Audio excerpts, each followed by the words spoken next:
record this. All right, teammates, today we're gonna cover chapter 3 with you guys. It's talking about policy, provision, riders, and option. Also in this chapter, talking about exclusion.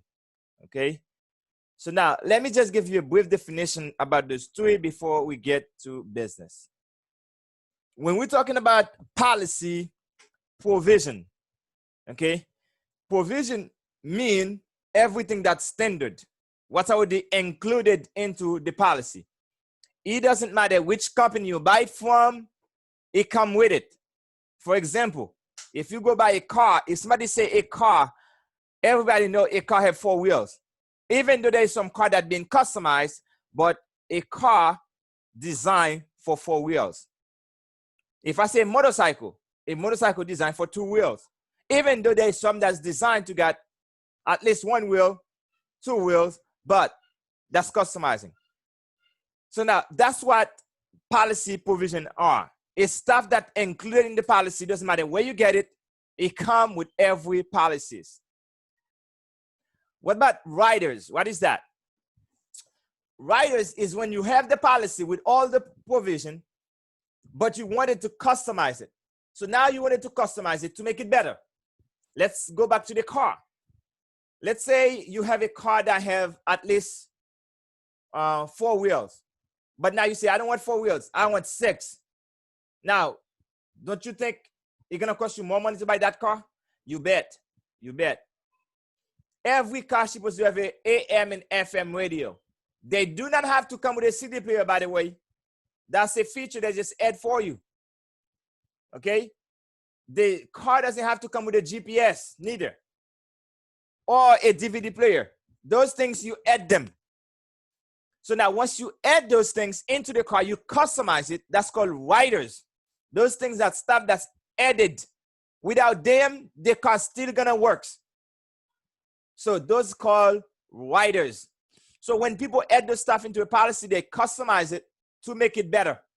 To customize it to make it the way they want it. And we're gonna cover that. Options.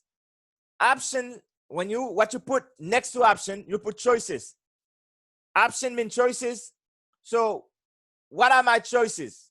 I'm getting this car. What is my option? What do I have? What can I do with it? Well, you can drive it. Well, you can let somebody borrow it. Well, you can, maybe you're gonna, have some money, you wanna get a loan. You can say, listen, hold the talo, just in case if I don't pay you, you can get the car. Or you can sell it. Or you can give it away, you can destroy it. Those things are choices. So in the policy, there's choices. Choices for what? How do I take the cash value?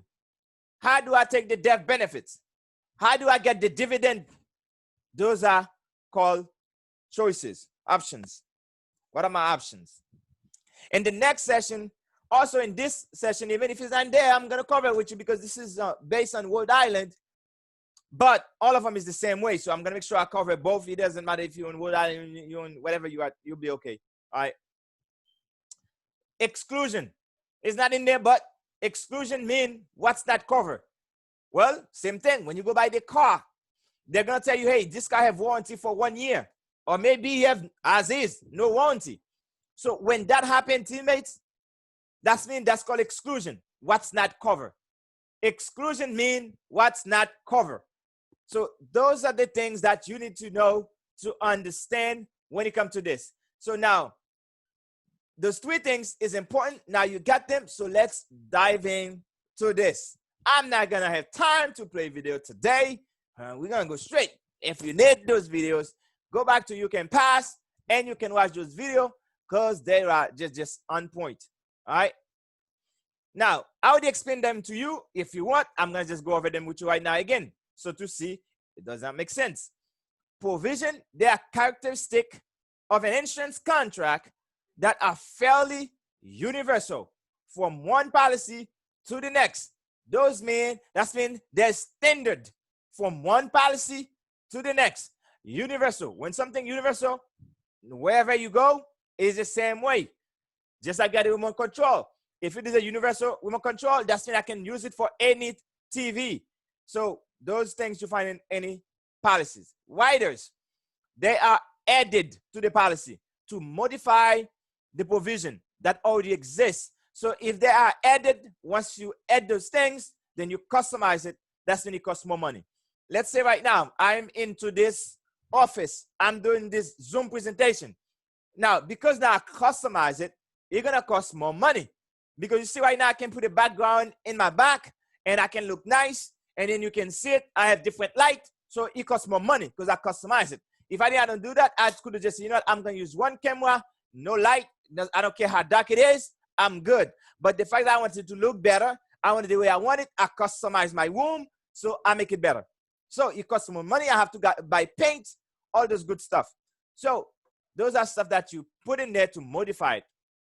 That's all that the whole section gonna be about this. Options. Option, they are offer, insurer, okay, and insured ways to invest, okay, for distribute a sum of money. Okay, please, can you, Claudia, fill this with water for me, please, thank you. All right, so now, those things are options that give you choices, and it's definitely, hey, listen, if you have something into the policy, what are my choices? Okay, that's what this all about. Now, it is essential for you to have a good understanding of different provision, riders, and options. Please, teammates, don't get this twisted. Don't get them mixed up, because if you get them mixed up, it's not a good thing. So make sure you don't get them mixed up. Now, this is some term you need to know. Activities of daily living. What does that mean? Activities of daily living. This is a person, essential activity that they're including, like bathing, that's when they cannot shower, dressing, put clothes on, eating, they cannot do those things, transferring, trading, and those things. If they can't do those things, they cannot do daily activity, that's when that person must be terminal ill. And we're going to find out why you need to know that. Because if that person terminal ill, then there is a rider that you can add into the policy where that person do not have to pay for the policy. They're going to end up return some of that money to them while they're still living. Assignment. When you see the word assignment, put that down. Assignment means transfer of ownership. So now, when I give you the example earlier, if I have the car is mine, and I say, you know what, I transfer the ownership from me to Kevin, so that's mean it's no longer my car, it's belong to Kevin. This is called assignment. Now, if I'm transferring the right to Kevin, is it I give it to him like 14. Is it I give it to Kevin like temporarily, or is it permanent? Well, guess what? If I give it to him temporarily, you're gonna learn that it's a collateral assignment. If I give it to Kevin permanently, it's called an absolute assignment. And both of those things can be in your exam. So know those answers.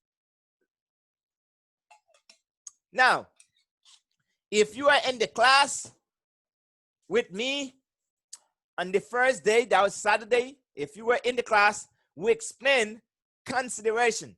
Consideration, it's something of value that each party give to the other.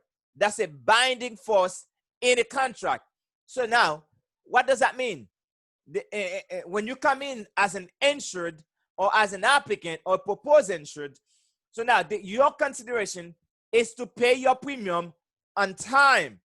Plus, you got to make sure all your statement are true based on your knowledge. And as a reminder, all statement made into an application for insurance, they are considered representation, not warranty. Remember that. Remember that. Representation.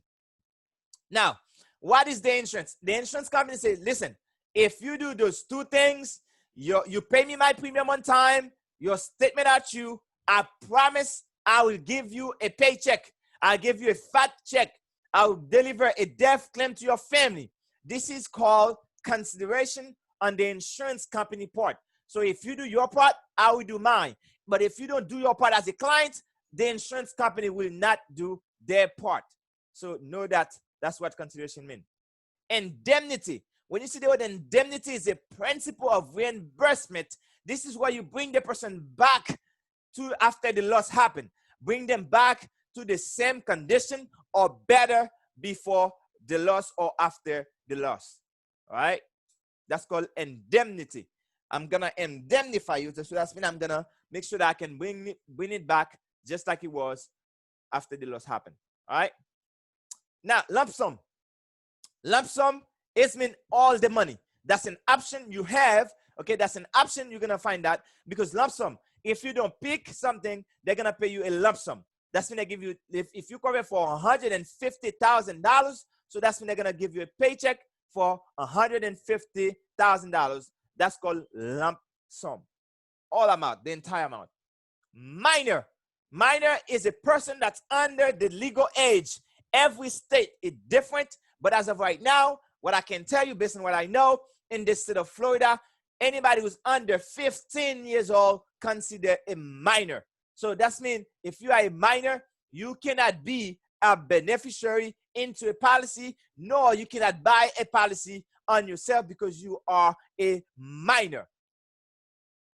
NAIC. NAIC is National Association of Insurance Commissioner, organization that composed of insurance commissioner from all the state and jurisdiction. They form to resolve insurance regulation issues. So it doesn't matter what state you are in, but this organization come in, they take all the commissioner so they can discuss how we can make this, how can we work together to make sure the insurance industry can operate the best way they can. All right, principle. Now, this principle means the face value of the policy. That's mean the entire amount, the death benefits. Now, but remember, I said that principle also refer to an insurance company. Now, you need to understand, depending on the context they use it, then you have to understand what the word means. So remember, principle is not a principle at a school. Never put that. And they do that on your exam. They might say somebody has another name for insurer, or maybe they might say use a different term they use, and then you might take that, put the principle of a school, and then now you pick that. Don't pick a principle of school because that's not what you're looking for. The principle refer to the insurance company or the face value of a policy. Question. Or am I going too fast? You can go to the participant window and give me a green check mark. Go to click on the participant window where you see say 5. Give me a green check mark. That's mean yes, everything is great. Thank you, my friends. Really appreciate that. Okay, I didn't get a one for. Okay. Thank you, Kevin. Sergio, you didn't give me one. Hopefully you see where to do it. It's in the participant window where you see the number 5, and then click it. When you click on that, and you'll be able to give me a yes, which is a green check mark. All right. So now that's mean let's dive into it. Let's dive into it. Remember, if you don't get a chance to know everything I'm covering with you, you can go back and listen to this over and over again. All right. Now, let's talk about policy provision. Now, we're just going to talk about everything I'm going to discuss here. It's called provision. Remember, while there is no standard policy form of life insurance, now the standard policy provision, they're adopted by NAIC, which is that's what we just said earlier, to create a uniformity of the insurance policies. Now, the first thing that you might encounter on your exam, it's called an entire contract. Now, this is how you answer a good question. This is how you take an educated guess, okay? Let's say that you never see that word before. And you go to the exam, it's an entire contract. Now, remember I explained what a contract is. You cannot have a contract with yourself. A contract is between 2 or more people. Now, if it is entire, what entire mean? If you know what entire mean, you know what the contract is now. So that means it's not half of the contract, all of it. Entire contract. So when they're talking about entire contract, that's mean the whole contract. But what consider the entire contract? Write this down. Entire contract equal. Write this down. Entire contract equal. Policy, that's number 1. Or you can put policy documents. because on your exam, if they just put policy, make sure you picked it. If they put policy document, you better make sure you picked it. The keywords is policy, policy document. Matter of fact, I have one here. I can just show you one. That's the entire contract. Everything is in there. Okay, there's a stop sign. Huh? Right. Yeah. Okay. That's it. What? Don't do that to me. Okay. All right. So the entire contract is in there. What does that mean? If I open this policy, guys, everything is in there. That means the entire contract equal policy documents. It's in there. And this is not an or. Better listen. This is not an or. And that means it's a must. A copy of the application. And so in order for the entire contract to be the entire contract, it must have a policy document plus a copy of the application. Now, on your exam, they might refer that original application. I do not care what they put in front of it. As long as it's the application, I'm good. Policy document, I'm good. If they put policy, I'm good. Policy document plus the application. Now, a loan, come on, a loan with any riders or amendments. There's an or here. That's mean they can use either words. They mean the same thing. Riders, amendments mean the same thing.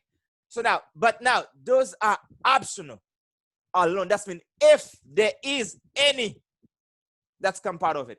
If there is no riders, so the entire contract is just simply policy and the copy of the application.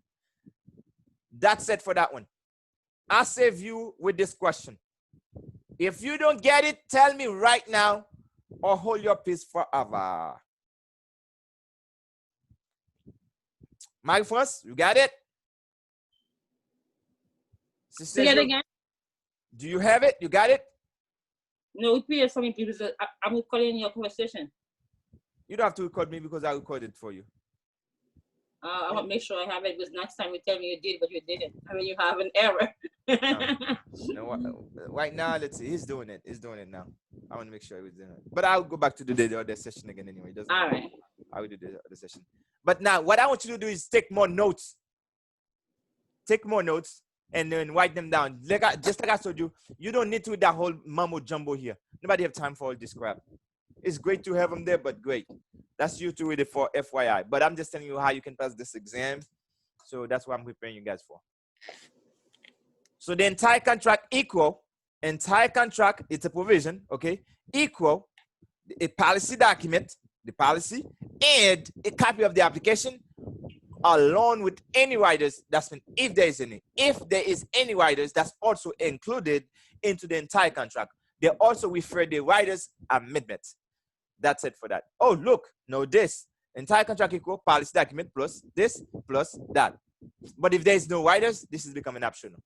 All right? It's optional. Now, here's what they can tell you in the exam.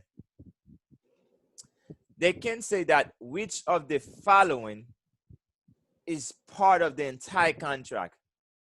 They can put the policy or they can put the application. Or they might say all of the following are part of the entire contract except, and they give you 1, A, B, C, and they put the other one, they put insuring clause. And you say, yep, I saw insuring clause. That must be careful. Be careful. Be careful. Shangos. What's that? Okay, so know that. Okay, we're done with this. Next, insuring clause. That's another possible question. If you are in Florida, that could be a possible test question. All right, now you know I have to say possibly. All right, possibly, you understand what I mean. Okay, so if I say possibly, take good notes. This thing needs to stop doing that. Hold on a second, Timothy. Let's see if I have to refresh this. I don't like what this thing doing. Why it let me out? Hold on. Ay.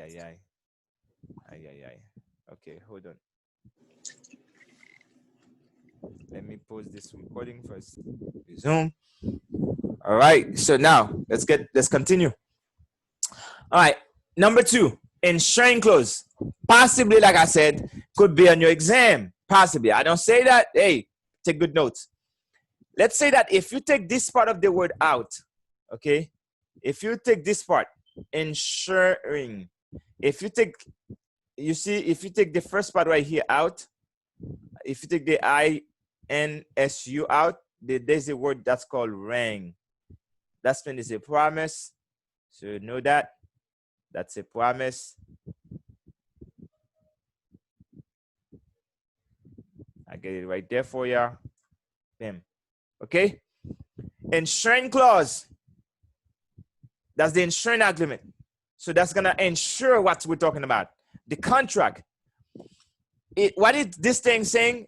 You die, we pay. We promise we're going to pay.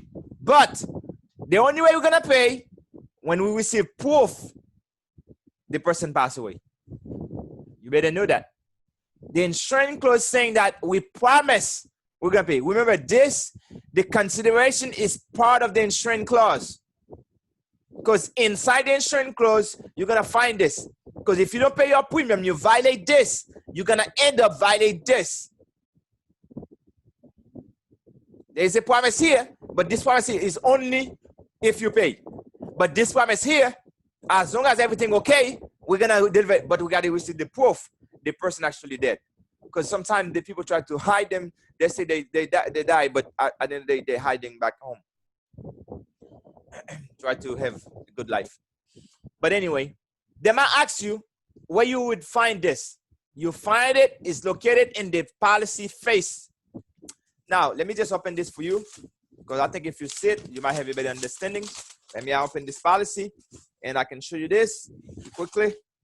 All right, what does that mean? Let me take the policy document.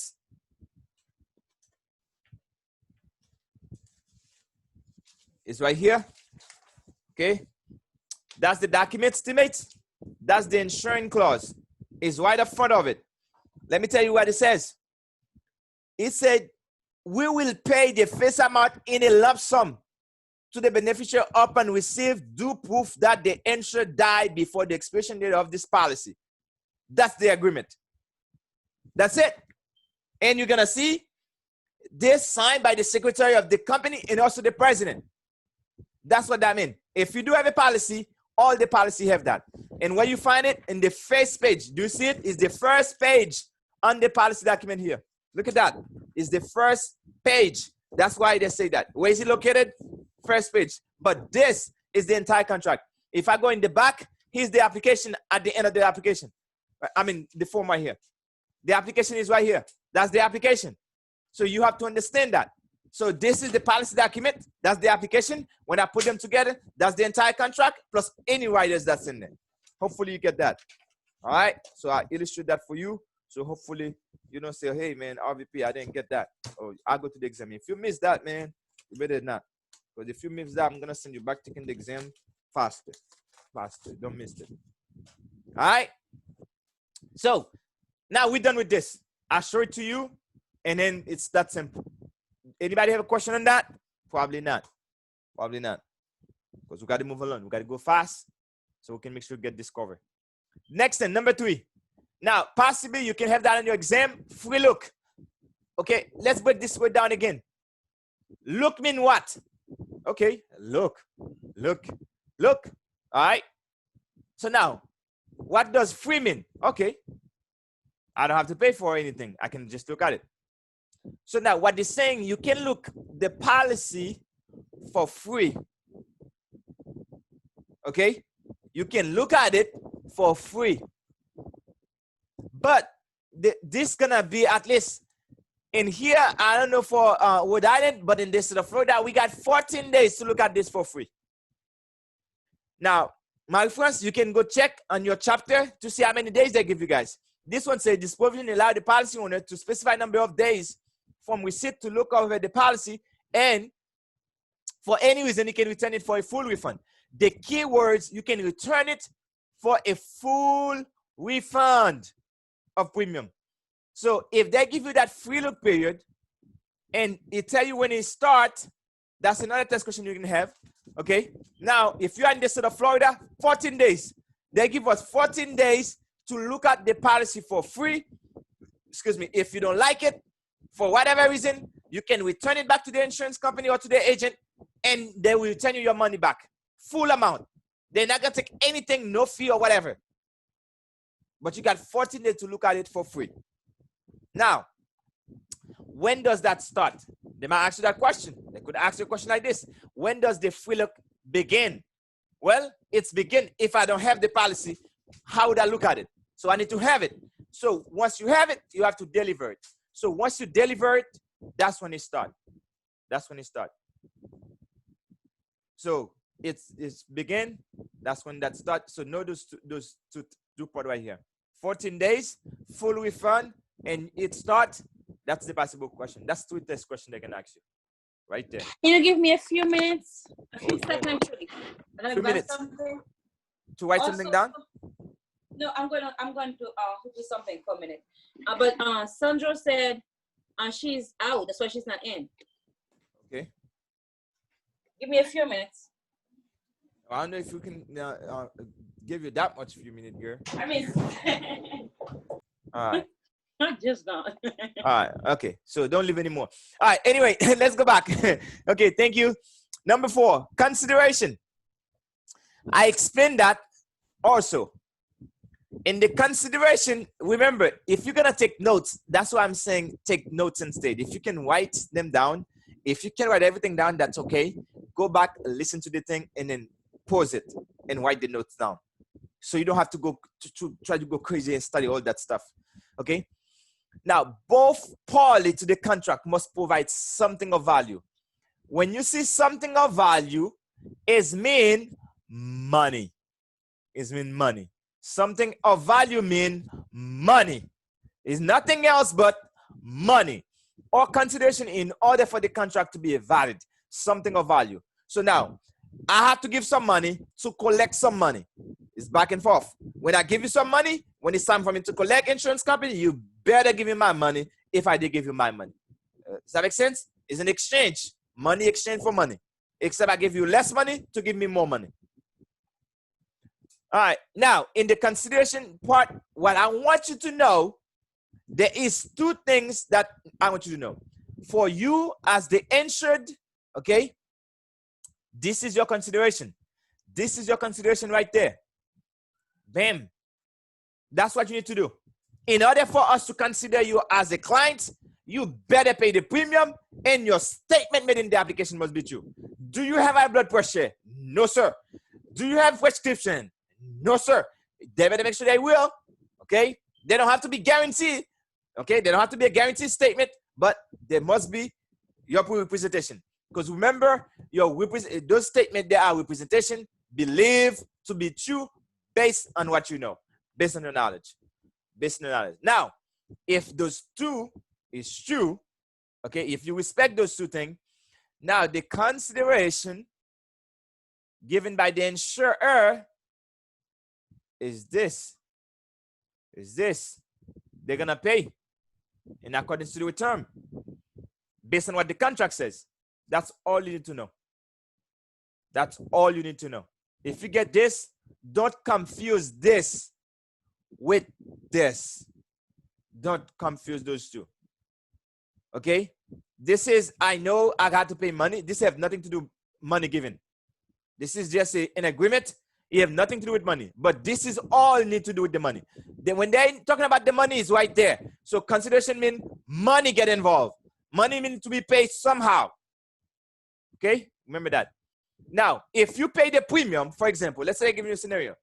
So-and-so purchased a policy, and he died after maybe 4 years, and the insurance company, refused to pay the death claim. What? They violate the consideration clause. They violate the consideration clause, the claim settlement clause, because they don't pay the claim. They don't settle the claim down.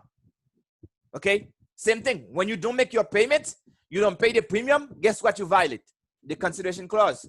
Now, because you violate the consideration, you will end up violating the insuring clause as well. Okay? So, that's it. That's clear. Number 5, ownership right. Remember I told you guys those are straightforward. They're not hard. I'm telling you, straightforward, easy point. Ownership right. My first, who got ownership of the policy?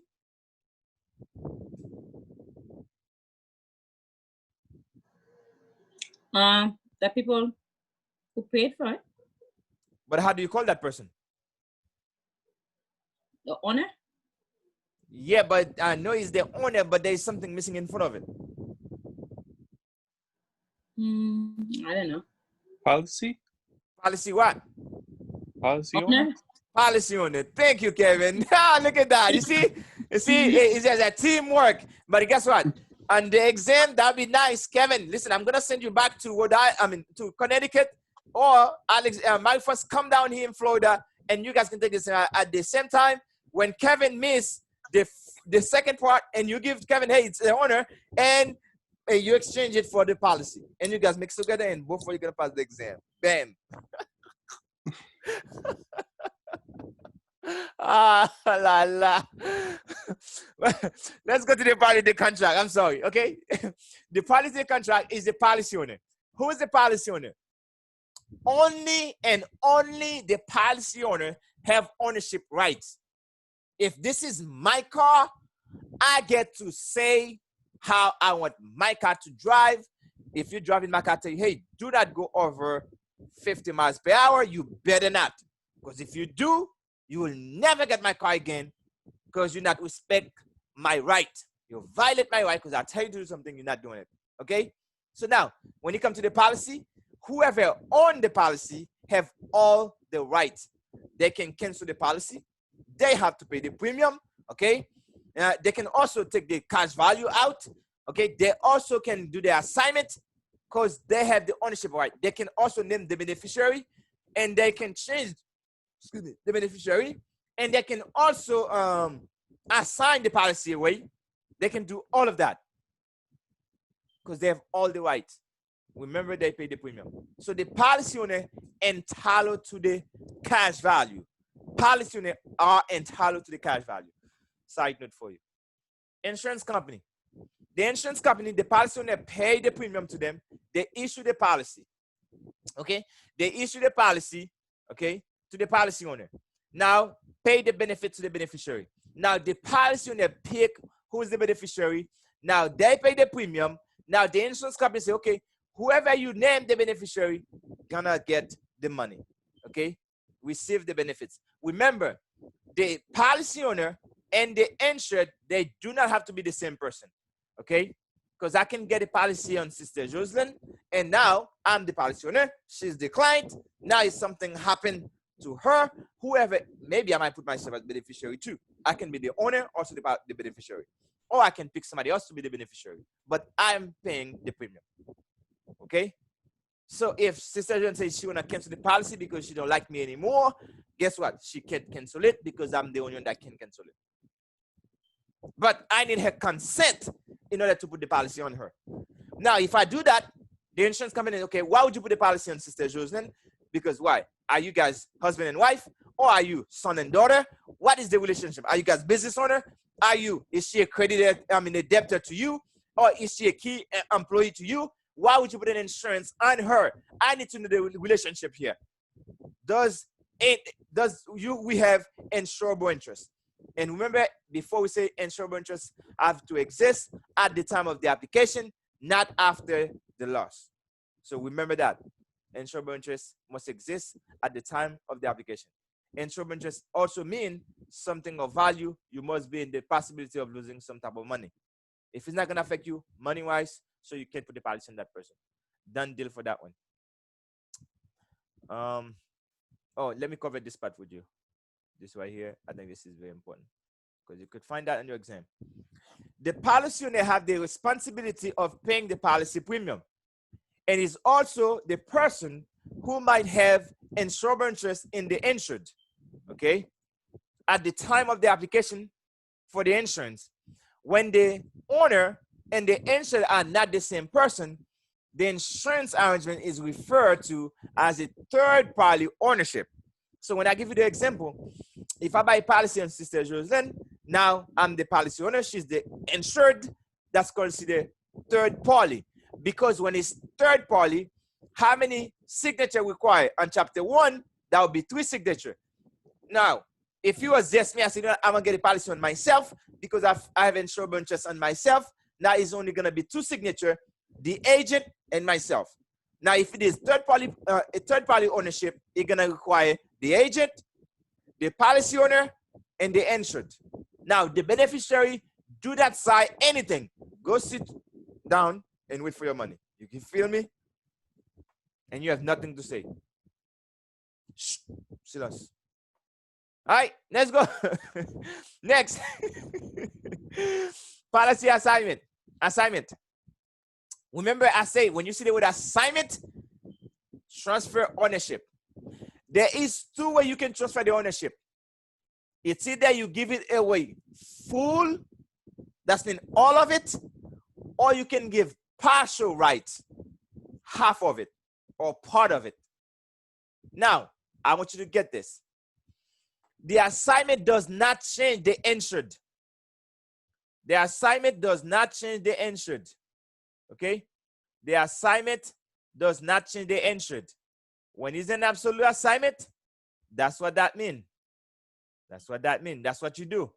If it is a collateral assignment, that's what you just did. But the insured remain the same. Absolutely.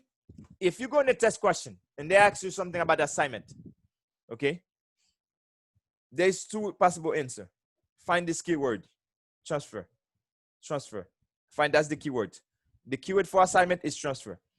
If you go in the test question, even you know nothing right now, you can remember anything. If you can remember assignment means transfer, it's either is all right or partial right. How you gonna know? If it is absolute, all right. If it is collateral assignment, partial right. That's all you need to know. Done. Done. Done. You can watch that video when you have it, a chance. Okay. Now, notice, absolute assignment is a complete and permanent transfer of ownership right. Collateral assignment is a partial and temporary transfer of right. Now, when would I use either or? That's a good question. That's mean when you do an absolute assignment, you cannot get it back. Now, how would I do that? Let's say that I'm going to use one example and I'm going to use 2 different examples so you can get it.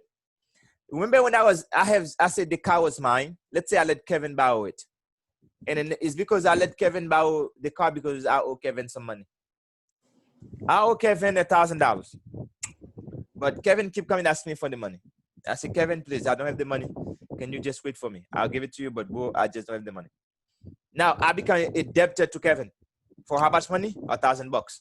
And this boy keep coming at my house, keep calling me. I can't even sleep at night.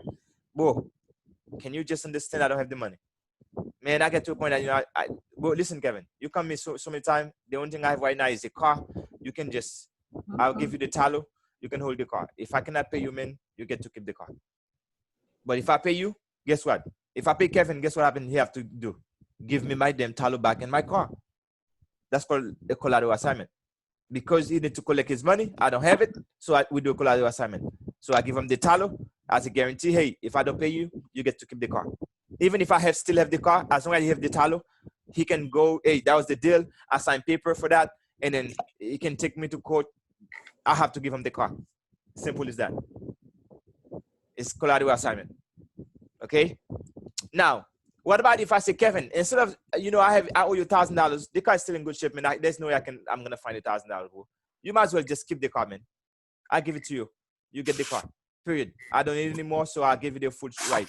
So what I do now, I do collateral assignment. I give it to Kevin, but Kevin cannot never come back and ask me for the money. I do a permanent transfer. That's called absolute assignment.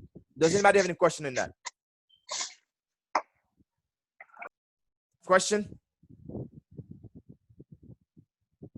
You guys got it? If you have it, go to the participant window.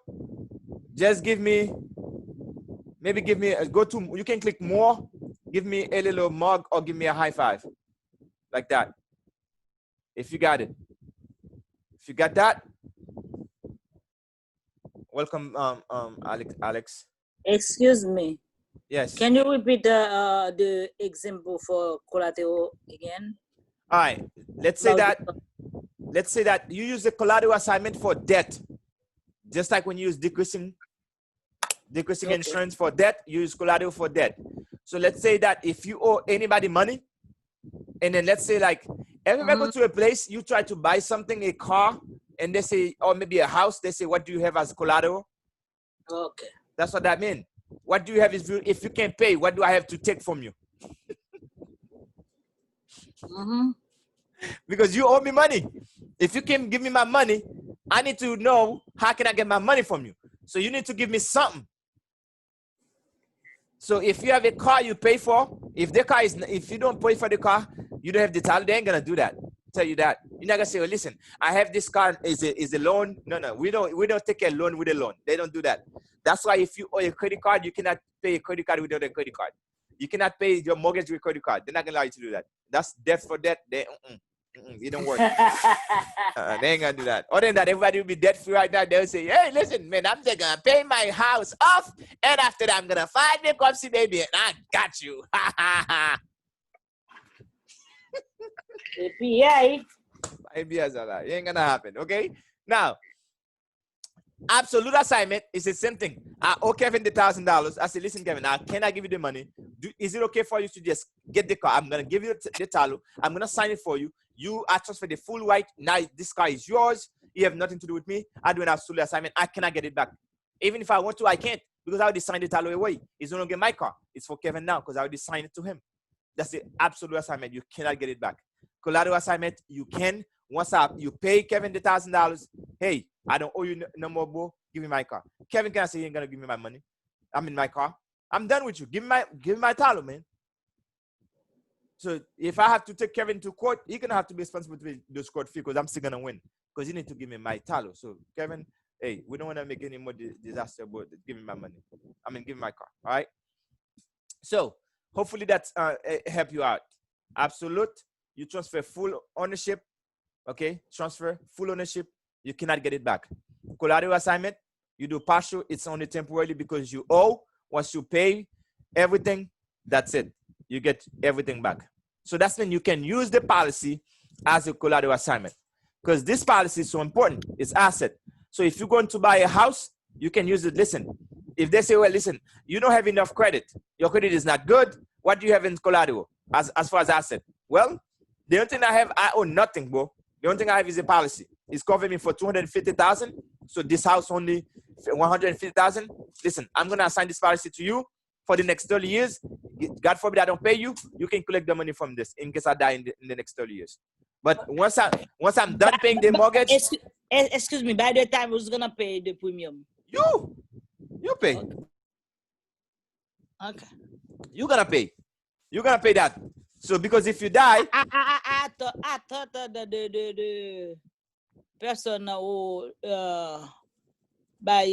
who become the ownership can pay the premium too.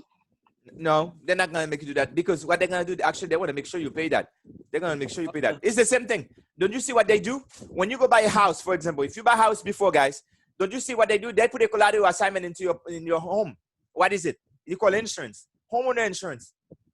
If you don't have it, they're not gonna give you the title of the house. They're not gonna give you the key until you get the insurance. They're gonna give it to you.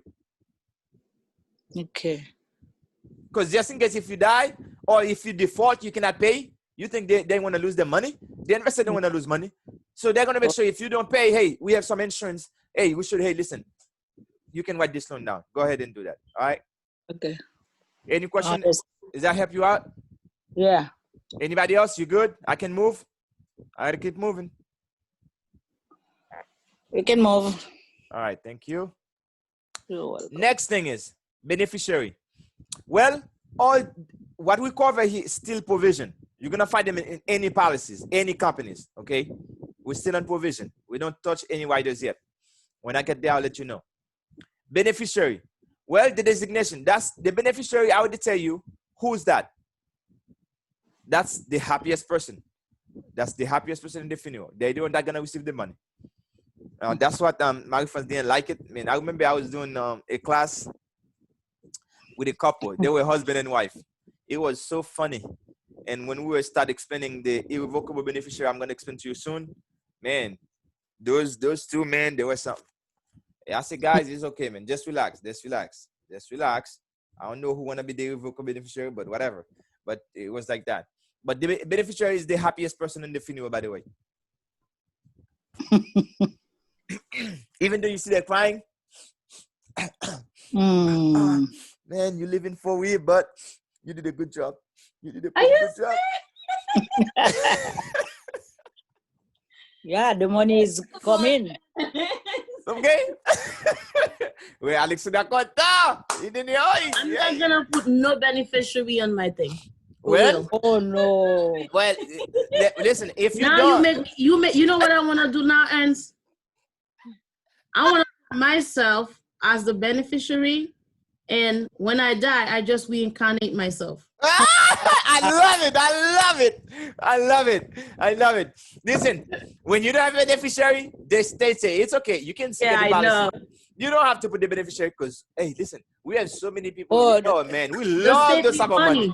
Yeah, we love. Money. Oh yeah, we need it to the state. Oh yeah, we need road, we need bridges, we need all this stuff. Even though after that we're gonna charge you toll, all this crap, but at the end of the day, taxes. Hey, we need more money. We need That's more one money. thing I don't want to make. I love this country. They know how to make us work hard and they become free. They won't get it from me. Okay, now listen to me. Now, not only is the happiest person in the funeral, but at the same time, when you do not have an insurance, they the most ugly people on the funeral. They're gonna cry like crazy. They're gonna cry for this. Listen, oh man, mommy died. Now I'm gonna pay. I'm gonna pay my bill. I'm gonna do this. At the same time, they go crazy too. Because sometimes they do go crazy. Please, I want to go with her. When you try to push her, no. Why are you pushing me? Even though I say I want to go, no, not yet. You see, Ernst, you sounds like, you know what you sounds like now? What? You sounds like these people that used to animate like Brazil, Argentine stuff. Yeah. It's like if you're gonna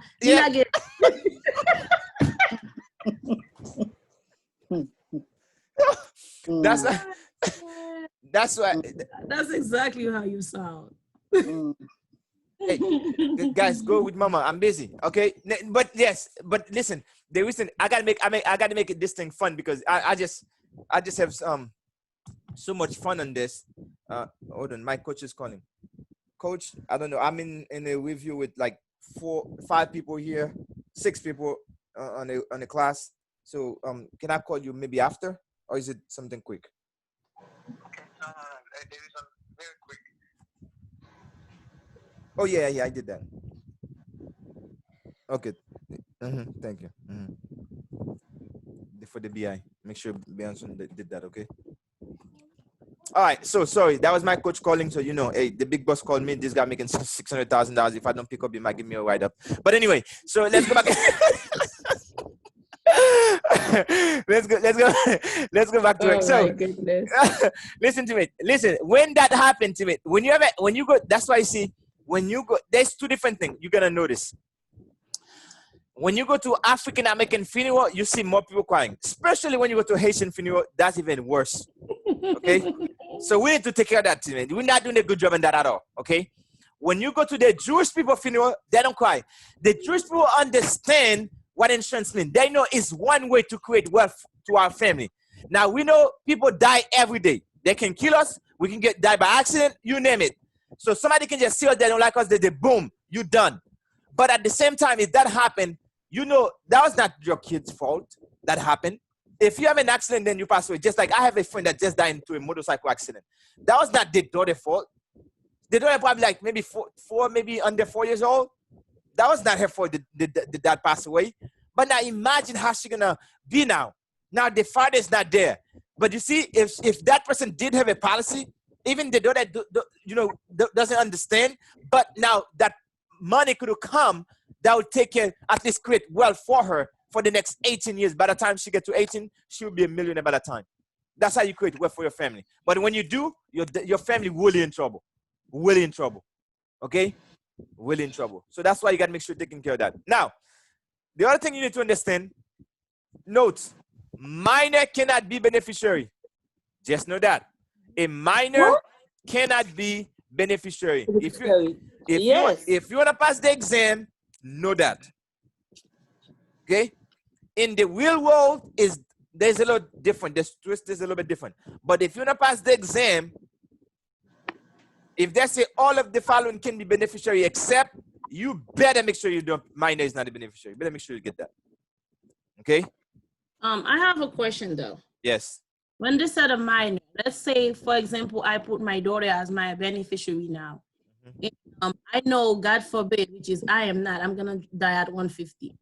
If I die now, Look at you, 150. so they won't give they won't give her the money, but they're gonna wait until she's older enough to get the money, right? Yes, they can do that. Or what you can do, you have to see the word here. You can have a guardian or a trustee to take care of that money for the child on behalf of the child. And that trustee have to tell exactly how that money start being used. Because if they don't use it properly, and the state can come and sue them.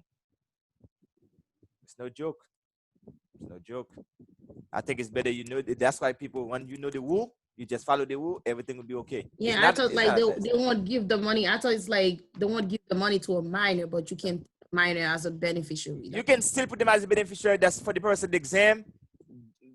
Just do it like that. But okay. What you need, if you want to pass the exam, put it like that. Minor cannot be beneficiary. But now, if you have a minor into your policy as beneficiary, you need to talk to me so you make sure you get your will taken care of. That's very important. Every one of you guys, make sure you have it well done. All right. And you don't need me to do that. You sign up for that contract, you set up your will, and then that'll take care of that problem for you. All right? All right. Next question here. Primary beneficiary. There is two ways when you put the beneficiary. There's a primary. Primary means first in line. There's a contingent. Now, the word contingent is mean next in line. It doesn't mean second. It means next in line. Contingent means next line. If you ever see when you're checking at the store and they call next, they could say contingent, but who gonna understand that? That's Chinese. When you say contingent, the Haitian people gonna say like that. Contingent. Contingent. What are you talking about? Who is he calling? But once they say next, and then you just go. But you see, they trick you on the exam like that. And then you find it in the exam, and you say, oh, the exam keeps saying contingent, and you say, you look at the ceiling, contingent.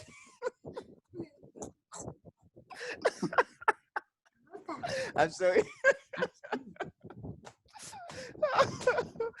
I'm telling you, you gotta love this thing, man. You gotta love it. This statement, I just love those guys. They don't even know how to prepare exam. Okay? Because I know when I used to be back home, those people in Haiti, they know how to do exam. Those people, they kill us, bro. But in here, the only thing they know how to do is to trick us. If they can trick you enough, you get to fail, you're going to have to give them another $80 or another $44. Okay? So that's why I want to make sure you get this right. So primary, first in line, contingent means next in line. So now, what happens if the person have one person that's first, and they put another person that's second, and they put another that's third? So if the primary beneficiary die, well, the person who's next in line, which is the second person, the contingent gonna get it. Now, if there's another person, that's the third one, that's the tertiary beneficiary, that still means next in line. Okay, remember that. Primary beneficiary, they're the first one to collect the death benefits. Okay, and say, make sure you know that. That's the primary, they're the first one to claim it. I have somebody who passed away, and then now a sister was in there, but she was the contingent, the second. She thought the daughter was the first one. She thought she was the primary. She was ready to collect. They said, nope, you can't collect nothing. Okay, you can't collect anything here, girl. Okay, I'm sorry. We don't have to deal with you. Bye. Bye-bye. You're not the one. We're not the one you're looking for. You're not the one. Even if I come with the ID, yeah, you're not the one. Your name is in there, but you are the second one, boss. I'm sorry. How do I get it? Well, they probably have to die first. But the fire is still living. Sorry. We can give it to you. Can give it to you. Now, The contingent beneficiary, they refer to secondary or tertiary beneficiary. So that's mean contingent mean next in line. Secondary, they can be secondary. They can be tertiary, that's mean third in line. Okay? Now, they can ask you a test question like this one. How can the contingent or the secondary beneficiary collect the death benefits? How can that happen? Okay? The beneficiary die. If who? Which beneficiary die? The primary. If the Right. primary die, how? When? Before what? Before the insured die. Thank you. Before the insured die. That's why you guys see. The reason I do that to you guys is because when you go in the exam, they might say before this secondary die, or before the kids die, or before the spouse die. The whole purpose of this scenario is before, if the primary pass away, before the insured die, and the contingent, what we call the secondary, will get to collect. But what happened if they did not have any secondary? The state. Which state? Is it the primary? Is the primary beneficiary state, or is it the insured state? The insured state. Okay. Now, there is another question I can ask you. What happened if the primary beneficiary and the insured die in the same accident? That's why if you put somebody as beneficiary, don't go in the same car with them. Don't. Even if you're right, don't do it. Oh my goodness. Why? If I put her as my beneficiary, she's not gonna drive my car with me. No. If something happened to if something happened to me and her at the same time, the money gonna go to my state, and she may not like that. Imagine. Why not your kids? Well, if we didn't put the kids, because some people really crazy enough not to put the kids. No, that's not crazy. I'm sorry for the expression. Stupid. Like for real. Okay, listen. Sometimes it's not the client fault; it's the agent didn't tell them they could put the kids. Okay. No, that agent may deserve a good head. So that's the reason to me. When you go out there, there's so much mess out there, man. You just don't know. You just really don't know. Okay. That's why when you go out there, man, it's not about the money. When I say you guys, it's not about the money. It's not about the money. Okay. That's why you learn this. This is a class everybody should take. And at the end of the day, they don't know. If they don't know, you can ask them to do something they don't have. Okay. So that's what that means. But if there is the kids there, and then of course the money gonna go to the kids. But if they didn't put the kids, you see, they showed that happen. Look, that's mean both of them die in the same accident. And if that happened, okay, the next gonna get it. If there is no next, and because what happened is, if the primary beneficiary and the insured die in the same accident, let's say, excuse me, you have me as the primary, I'm in state Florida. Let's say I put my France, you are my beneficiary, you in state in Connecticut. So if both of us, let's say we are in the same car at the same time, something happened, both of us no longer here. Guess what happened? Connecticut want to get the money. Florida said, Ernest was in my state. That money belonged to me. Are you kidding me? Yeah, we didn't put any Fighting order. over somebody's money like that? Oh yeah. What do you mean? You don't you think? Okay. Don't you see every state fighting to say which one gonna be the best one, which one gonna be the more beautiful? Yeah, I know about that, but I didn't know over my money that I work hard for. Oh yeah, but you are in my state. Once you're in my state, you belong to me, girl. So let me ask you something. Let me ask you something, Ann. Yeah. How many contingent beneficiary can you have? Because I will make sure that I put every single one in my family. Oh, you can put them like. Make sure you have me first. No, for real. Because imagine, God forbid, that I put my primary beneficiary die with me. Mm-hmm. So the state's gonna have the money. But if I have somebody else, the state won't have the money. Why would I give the state my money while I pay tax my entire life? No, girl. That's true. Yeah, we'll never let that happen. I just remember we're just doing this for the exam, okay? Yeah, of course. No, but Everything I mean, for for the the purpose example, of that's the real exam. life. Okay, so, but in real life, there's people that do policy to make they don't have a beneficiary and the money go to the state, okay? Okay. And also you find people that do the get it policy and they leave their money for their church. They don't have anybody. They say, listen, church, I'm gonna put you as the beneficiary because if something happened to me, you are responsible to take care of my funeral. And they can do that. It's up to them. That's another case. If you have no kids, no family, no nothing, that's another Okay. case. And sometimes people put their friend. So when you put your How kid, about the one that put it for the dogs? Oh, yeah, Lord. some people do that as well. And I'll take care of that dog. And that dog, listen, we're gonna buy a lot of stuff. We're gonna go to Walmart For shop. Will, that dog's gonna eat cold. Gold. Yeah, that dog gonna start eating real food, baby. You're gonna start eating real food, rice and chicken and everything. I'm telling you. No, you're gonna put the dog's gonna eat only seafood. Hey, listen, that dog going on vacation every single day month. I'm every telling you. single damn month. Kevin, where are you? Those girls killing me here, Kevin.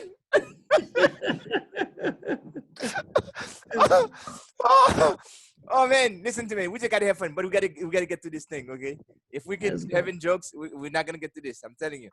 All right. So, just so you know, when that happened, when you see the primary beneficiary die in the same accident, so when the state starts fighting, you can see how there is a problem. Okay. So they were doing this a lot.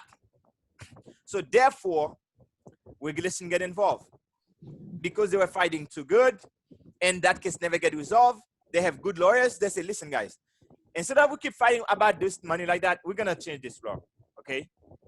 So since this was a common disaster that happened, now we're gonna add another clause to this. We're gonna get a common disaster with simultaneous death law.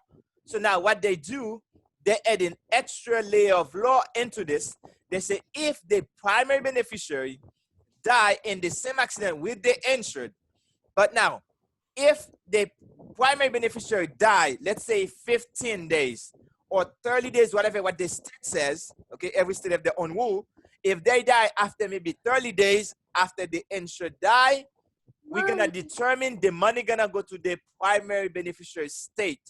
But if that primary beneficiary die before the 30 days, we're gonna deem necessary the money gonna go to the insured state. That's how they fix that.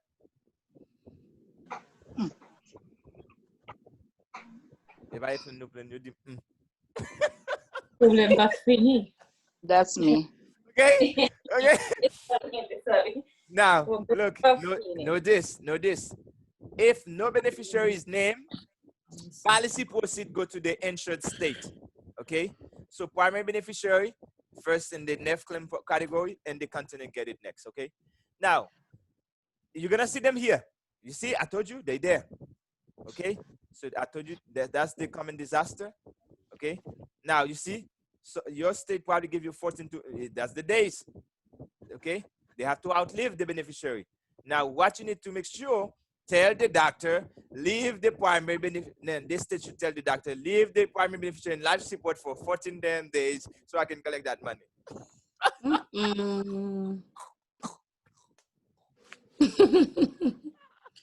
Hey, no, I'm just saying, okay, I'm just me. My mind go crazy sometimes. It's just that's what happened right now. Don't worry about it. Okay. That's the law they put. Okay, when my mind go crazy, I think I put my own thing. Okay. So that's the way my brain function. Now, anyway, let's go back here. There's two ways you can put the beneficiary. It's either revocable or irrevocable. Now, there is a lot to this, to be honest with you. If you name somebody as beneficiary, you put them revocable. That's mean I can L.E. I can revocable, remplace immediately. And I have to tell you. So that's mean what that means, Kelvin, since you don't speak that language. That's mean if I put you as a revocable beneficiary, I can take you out. I don't have to tell you I'm taking you out because this is my policy. I take you whenever I want. And I put somebody else in your place because I don't like you anymore because you've been disrespectful to me. You heard me? Marcus, you hear me? If I put you a beneficiary, you better come and feed me. Yeah, I heard you, Mama. Okay, now, if you put marry first as irrevocable beneficiary, you cannot change her unless she sign consent to take her out. Unless I want to. Now, and you see how my friend Jill Kale, she won't sign it. She won't sign it.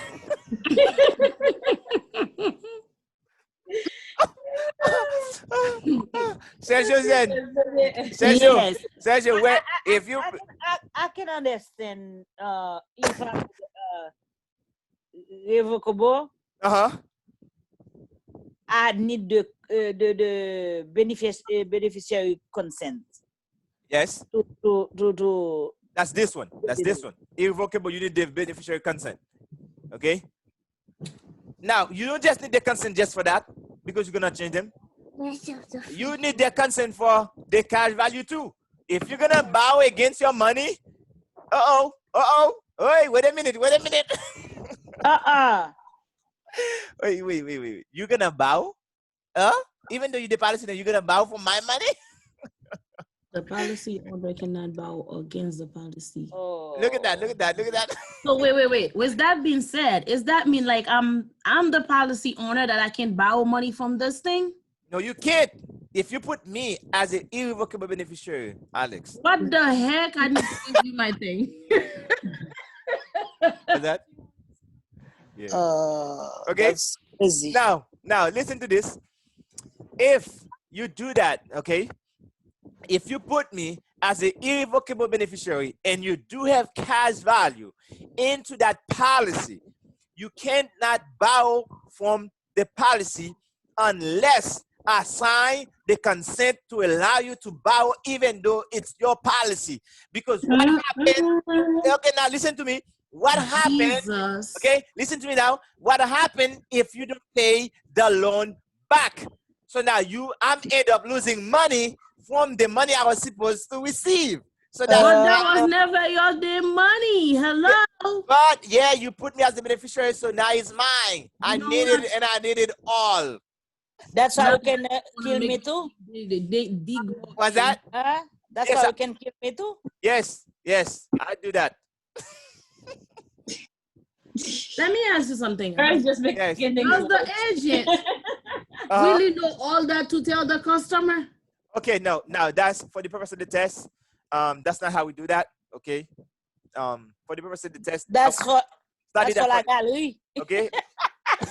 So, what do you mean for the purpose of the test? Because there's some stuff your teacher not to tell the client. No. For the purpose of the test, you have to know it like this. But if I was doing a application for somebody, I always put them revocable because I would never discuss that with the client because you're gonna get a question where, let's say if you see with a husband and wife, and you ask that, and when I extend that to them, and then like I told you, it was both husband and wife that was in the class at the time, and when I explain them those two concepts, and now the wife might have a question saying, well, I want to be irrevocable beneficiary because okay. Now, okay, now guess what? And the husband gonna say, then if you want to be irrevocable beneficiary in my policy, then you need to put me on your policy as irrevocable too. Because if you're not doing that, I'm not doing it. Okay?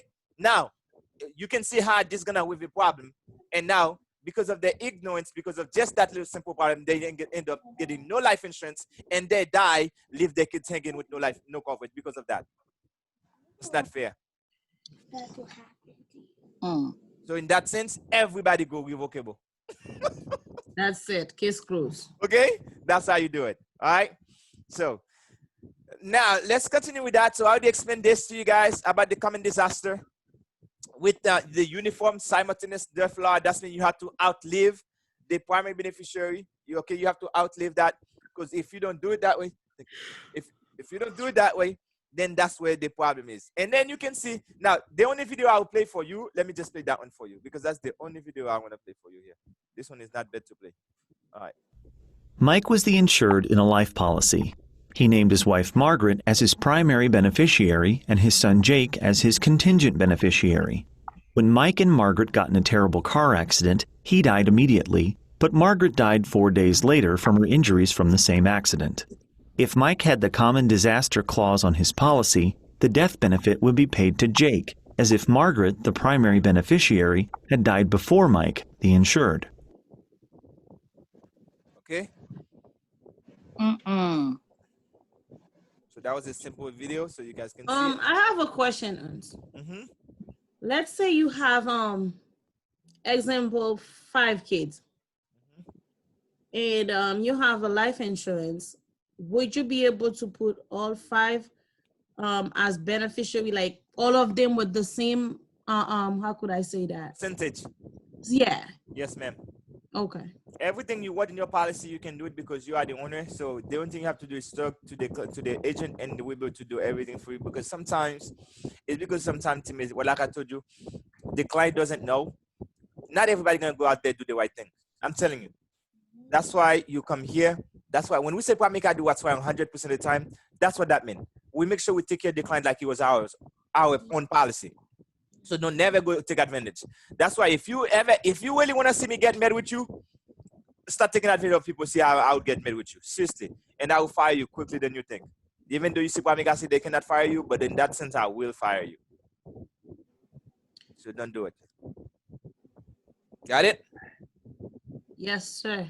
Treat everybody the same like it was yours. All right? I was on commander. All right, so let's go back to the premium payment. Now, when you see premium payment, Kevin, are you here, Kevin? I don't hear Kevin. What happened? Are you sleeping, Kevin? No, I'm here. Oh, okay. I'm glad you're here. Because I say all those jokes, man. I don't hear you, man. The girl is killing me here. Look, premium payment. If you don't want to say premium payment, it means modes. Now, next to modes, write this word down. It means how often you pay. Mode means how often you pay. That's what mode means. How often. It's either you pay monthly, quarterly, semi-annual, or annually. And when you do it that way, one of them is cheaper. Guess which one, if you pay, is going to give you the lowest premium? Which mode? Anybody? I believe Annually? annually, Yes, you're right. And which one is the next one? semi-annually, Thank you. Which one is the next one? quarterly, So which one is the highest one? monthly, of course. Monthly. So anyhow they ask you that question, you should get it. It's called premium mode. It's how often you can pay: quarterly, monthly, semi-annual, annually. So the lowest you're gonna pay is when you pay every year, because they give you a discount, and the highest if you pay every month, and then you end up paying more. Got it? Yes. Right. This one is simple. Now, there's the other one. And anyone who pays single premium. Yeah, some people do that. They just do a single premium, and then now they give them a dip discount. Those are the smartest people, says Jocelyn. Those people don't know how money works, okay? Now, Yeah. see, Alex is killing it. See, Alex, you are something. Now, I have another thing that's important. What happened if I pay the premium for the whole 12 months? Look at this example. The client paying this. If they pay every month, that's how much it is. If they pay for the whole year, that's how much it is. So 120 discount. What happens if I pay this premium for the whole year, and 6 months later, the client passed away? What happened? They're gonna pay the death benefit and minus 6 months back return. Okay. Of the premium. I'll take that. And then why you go to the exam, you didn't take it, girl? You know that stuff like that. What's wrong with you? I don't know. You know, when you take the exam, you read too much.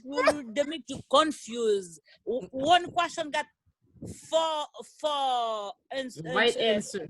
Yeah, and Like then that. you have to read and too much. And that's the reason you come 100 here. question.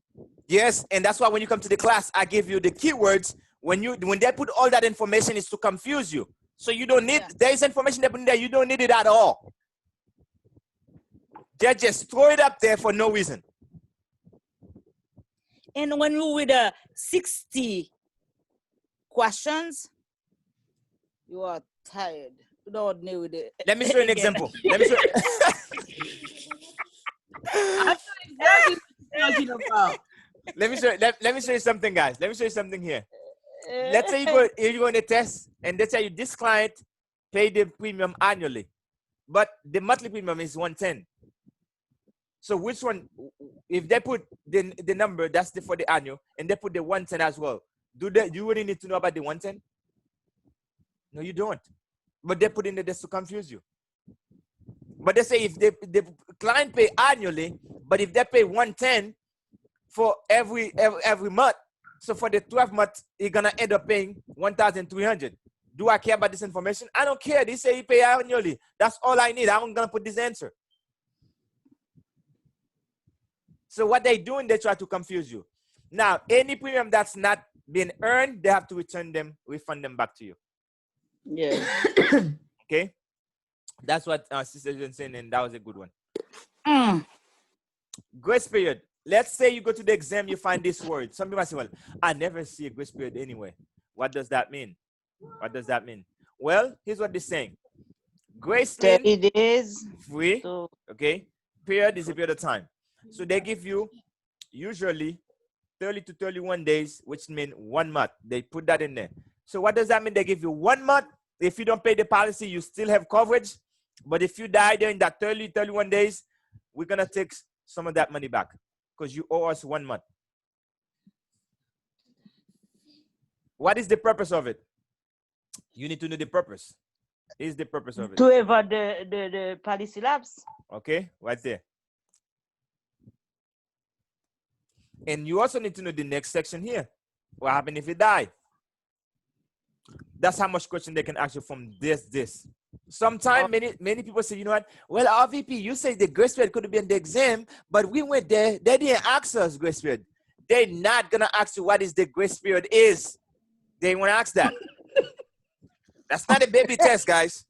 It's not a baby test. This is a grown-up test. Too much. That's a So what they're gonna do is how they're gonna ask you this. They're gonna say so and so purchased a policy, but unintentionally he forgot to pay the premium, but the policy remained in force.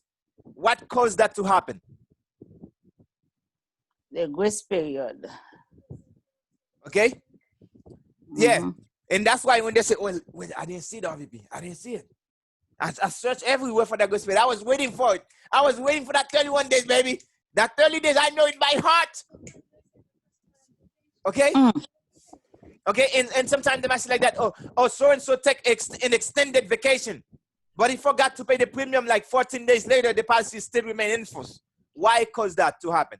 The grace period caused that to happen. Okay? Now, here's what I want you to know. Put a note. The grace period for an individual policy is 30 days or 1 month. Write that down. The grace period for a group policy is 31 days. See, it's different. If I have my own individual policy, I have 30 days to make the payment in order for the policy to remain active. If it is a group policy I have at my job, I have 31 days. If I die during that 31 days, they will still, pay. But since it's a group, they're going to pay the full death benefits. But if it is an individual policy, they're going to minus the month premium you didn't pay. So minus 1 month. So if you die, so this is how they ask you again. They may not ask you the grace period. You may not have to pick the grace period. They might ask you this question. A client buy a policy and die during the grace period, or maybe die. Let's say that they were supposed to make the payment June 1st, and they die on the 28th of June. So you need to figure out from June 1st they have supposed to make their payment, and they die 28 days later. So that's not 30 days. So they're still on the grace period. And if they die during that time, they're still gonna pay the death benefit, except they're gonna get a reduced death benefits. And that would be a question on the grace period, but you say you didn't see it because I didn't ask you the grace period. Oh boy. But I didn't pay attention for group policy 31 days Yes, and 31 individual days. policy 30 days. 30 I didn't days. pay attention to that. 30 days. Now, if I don't want to say 30 days, that's why I say put 1 month. Sometimes they don't put 30 days, they put 1 month because they know you're not going to put, they know that. You're not going to know 1 month in 30 days. Some people, they say, I don't think they're going to get that. I'm going to trick them quickly. Let's see if I can trick them. And if they don't put 30 days, you know what they can put? 4 weeks. 4 weeks. And they try to trick you. And then they might put 90 days. They might put 45 days. They might put 15 days. They try to trick you. Be careful. Be careful. Okay? 4 weeks is a month. Okay? Just be careful. There's a video here. It shows you right here. That means that person died right here. Look, the policy owner died right here. If this client died right here, that's 15 days after. They're still in the grace period. If it is they cover for $50,000, they have to pay them $50,000 minus $50 because they didn't pay that $50. These people are so greedy. No, they're not. At least they're better than nothing. That's a business. Okay. Even 1 penny. Hey, they didn't have to do it. That's a favor they do it. They give you 30 days. They didn't have to do it. Now, what about if it is a good policy? If it is a good policy and you die, because you don't pay that much in the group policy anyway, since it's a group, they would still pay the full death benefits on the 31 days if you die. Did you know that, teammate, the reason you don't get a group policy, there is some people that get policy in their job and they got sick. Imagine that with the COVID-19. Imagine what can happen to someone and got sick very quickly. And if that thing willing to kill them in less than 31 days, listen, if they say that person gonna die after 31 days and that person have no life insurance, their family gonna pray that they die before the 31 days. If they're gonna die anyway, they will pray for them to die faster before that. Because if they pass the 31 days, they have no coverage and then no money gonna come in, they have to figure it out. They say, please, doctor, unplug that baby. Please unplug him because if he passes another day, Oh my God. so you don't want to put your family in this. That's why you need to have your own policy. They don't have to decide that for you. Okay? Whatever they give you at your job, get it. If it's free, you get it. But if you have to pay for it, get something outside of your job so people don't have to determine when you should die. Got it? That's FYI, by the way. Only here we're going to tell you that, okay? Know this. Again, please. What's that? Can you repeat what you just said, please? I said that if you have a policy and it's a group policy and you're sick, because when you're sick and then the company, they can put you in disability, that's when they give you 31 days. If you die during that 31 days, they will pay the death claim to your beneficiary if it is a group plan. But if you pass 31 days, you're still at the hospital, you're still living, your family gonna have to deal with the death claim. They have to find a way to figure out how to take care of that funeral. So now their family might say, well, you have no insurance. Because once you got sick and you really get sick, doctors say there's no more hope. Well, guess what you think your family gonna look for? Life insurance, of course. Because if you don't, guess what they're gonna have to come up with?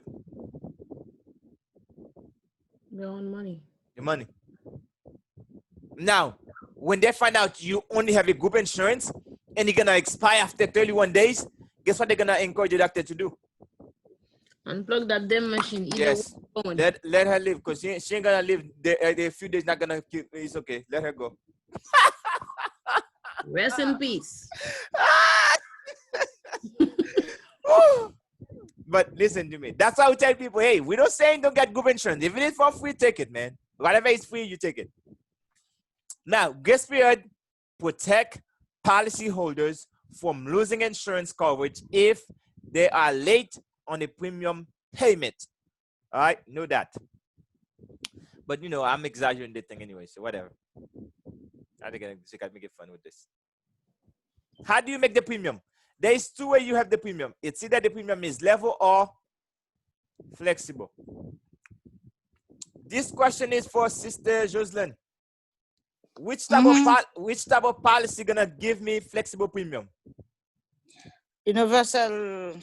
It's me. Oh, look at you. Hey, everybody, you can give her a high five. High five. Man. Everybody gonna say that. Yes, universal life have a flexibility.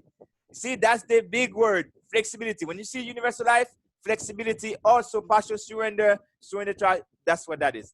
Level premium, you're gonna find in a straight life, which is what called the ordinary life. We can also find that into a limited pay. We can also find into a decreasing term, level term, increasing term. What type of premium you find into an annual renewal term? What type of premium? My first or Alex? What type of premium you find in annual term insurance? If it is every year I have to renew it, what type of premium would I find? What the premium gonna do? Is it gonna be up or down? Say it again. Sorry, I was busy. If I have an ART, annually renewable term insurance, what happened with the premium? You'll go up. What's that? You'll go up. Okay, why make it goes up? Why? Why did it goes up? The reason again. Because of I can answer that too. no. No, why not? Someone else. Okay, she said you can go for it. Go ahead. Because the age change. Yes, because the age changed. Oh, it's true. He said it. Okay, I said that. Make sure you take those notes and see I'm doing all the chapter at the same time. Okay, so now that's that. It's either if it's flexible premium, that means it can change. It varies. It can go up and down. It can go up. It can go down. Increase or decrease. No, the art is not flexible. It just go every year. It goes up. It's not level. It just goes up. It always goes up. It don't go down. That the ART never goes down. When you have an annual renewable term insurance, it always goes up. Always. Man, it's guaranteed gonna go up. All right, let's go. Let's talk about number 9. Reinstatement. When I have RE in front of the words, if it's not the word itself, it means we do. And you find statement. Statement. Reinstatement. We do it again. But what am I doing? We do my policy again, because now that was somebody who have a policy and the policy lapsed due to non-payment. Now they have a maximum time of years they can put that in back and forth.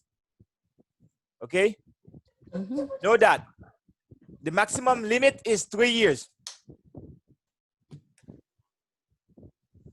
Now they also have to provide that evidence of insurability. What does that mean? They have to prove that they're in good health still. What you said? You have to prove that you are in good health. When you're gonna do a reinstatement, Yes, you have the. okay, you have to make sure they have to do tests for you again, because they don't know it's not because you find something wrong with you now you want to get the insurance back. Okay. Plus, you have to do this. Excuse me. You have to do all of this. You have to pay the policy premium plus interest. Which type of policy you're gonna find they charge you interest? Which type of policy gonna charge you interest? Which type of policy that gonna charge you interest, people? Anybody? What's that? Whole life. Thank you. Who said that? Mary first? Yes. Awesome. Awesome. Good job. Now, but they may also require to repay outstanding loan and interest. Which type of policy that would allow you to borrow money against it? Which type of policy? Whole life. What? Okay. When you borrow the money, where do you borrow the money from? What do you call it? Cash value. Cash value. Man, look at them. See, you guys getting smart. Oh my goodness. You guys awesome. That's what I'm talking about. That's what I'm talking about. Man. What's that? I'm here talking while I'm on mute. You asking question, I put myself on mute and I'm talking. Ah, that's why I can't hear you, girl. I can't hear you. Other than that, Marifa and Jose, I'm gonna keep answering this question. All right, That's okay. Look, what is the advantage? Now you need to know why would somebody do this. Now, if you have to pay back, let's say for example, if you have a policy lapse for 2 years and you want to get that policy back in force, and the insurance company say, listen, I don't mind you doing that. I don't know where have you been for the past 2 years. You're going to have to do tests again if you want that. Plus, if there is any interest in loan, you have to pay me all that back too. Also, why would somebody will go back? Then you have to pay the 2 years. You owe them plus interest if there is. Now, if it is a term policy, none of that really matters. They're not going to charge you any interest or thing like that. You just pay the premium you owe them. That's another good feature of term insurance. So you don't have, they're not going to charge you interest or anything like that. So you're going to pay the whole 2 years that you owe. So meaning that if the policy every month is $100, so you owe them 2 years. So you're going to take 100, you're going to multiply it by 24 months. 2,400. That's $2,400. So now, in order for you to get the policy back active, you have to give them $2,400. Can you just get a new policy? Oh yeah, you can. But guess what? You're 2 years older, the price is gonna be higher. The reason I'm glad you asked that. I'm glad you asked that. Okay. The advantage to reinstate a lapsed policy as opposed to purchase a new one is that the policy will be restored to its original status and retain all the value that were established in the insured age. So you're gonna get the same age when you were before. So when you get the policy 2 years ago, let's say if you were 22 years old, so they're gonna just continue the policy as you were still 22, even though 2 years you didn't pay. But if you buy a new policy, now they're gonna charge you based on 25 years old, then you're gonna be more money for the rest of the life of the policy. That's why they would do it. But you know, our people won't do that, trust me. They say, no, give me a new one, I don't care. I know that for sure. You know, yeah, we ain't gonna do that one. Okay, wait a minute. Let me read that a second. But I did have a client that did that though. I have a client, to be honest with you, she's in the RN. Her policy is $260 a month because she's making a good sum of money. And then the How much is policy it was, a month? what's that? How much she pays a month? Was $268. Just tipping it.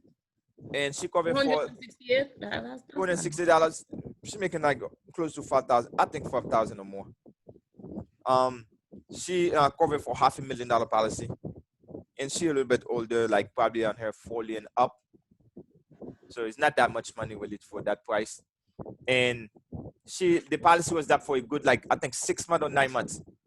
I told her, listen, you can just fix it. You don't have to give her the money. She said, no, it's okay. I'll pay the whole amount. Okay. All right, let's go. Give it to me. And she can. But I want to pay the whole amount because if you get the original status of the previous, I mean from your policy, why not just paying the whatever you have? Exactly. So that's why some people do it. Just know the purpose. Because in the exam, they can ask you this question: all of the following must be really done in order for you to reinstate the policy. Or all the following is part of the reinstatement process. Or they might say, which of the following part of the reinstatement? Or maybe how can somebody reinstate the policy? Or they might say, well, what would their purpose? Why would somebody say, you know what, I want to get it, instead of me buying a new policy, but I want to reinstate my policy. Why? Well, they want to get it back to original status. That's what they want to do. No, note that the policy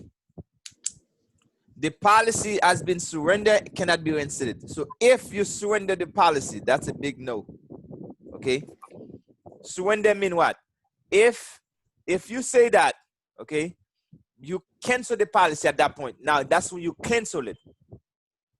That's when you don't want it anymore. You say the insurance company, hey, listen, I have nothing to do with you anymore. Give me my money. That's what you do, that policy cannot be reinstated. If it was not your fault, it's because you could not make the payment, that's can reinstate. But if you call, you cancel it, you cannot reinstate it again. You have to buy a new policy if you want.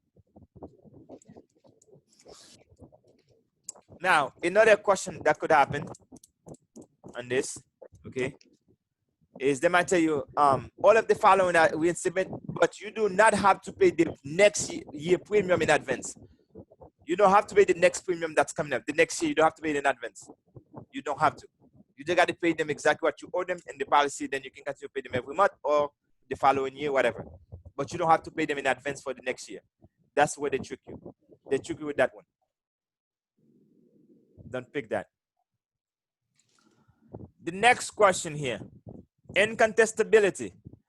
Incontestability, you find that's a word. When you see IN in front of a word, because the root word of this is contest. Okay, contest. That's when they can do contested against you for something such. Okay, when you see in front of it, it means not. Okay, and contestability means not. That's mean is what the company is saying. You can lie to me, but I still have 2 years to figure out. If you lie, I'm not gonna pay. You get that? If you define it before 2 years. Before 2 years. After 2 years, they have to pay. Yes. They have to pay. But you know what? There is 2 exceptions to that though. I don't know if those ever been tested.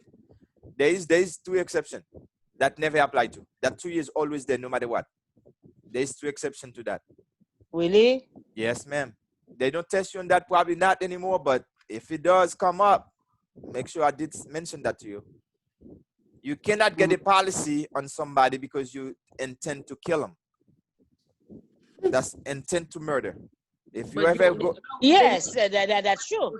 if you ever get a policy to somebody, that's what you think. It doesn't matter if it's 2 years back. They can contest that all day long. You're gonna get in trouble forever.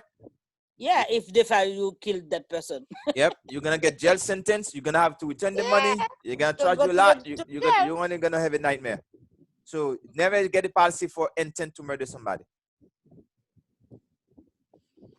Because the reason they do that, even if there is material misrepresentation, okay, even that once the 2 years pass, it doesn't matter. Even if this was going to make the change, let's say somebody say, do you have high blood pressure? And you said no.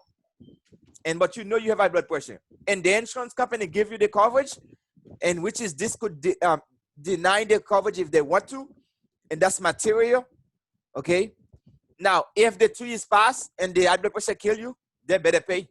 That was the problem. They didn't do their job. That's not my fault. That's you. You didn't do your job. Okay.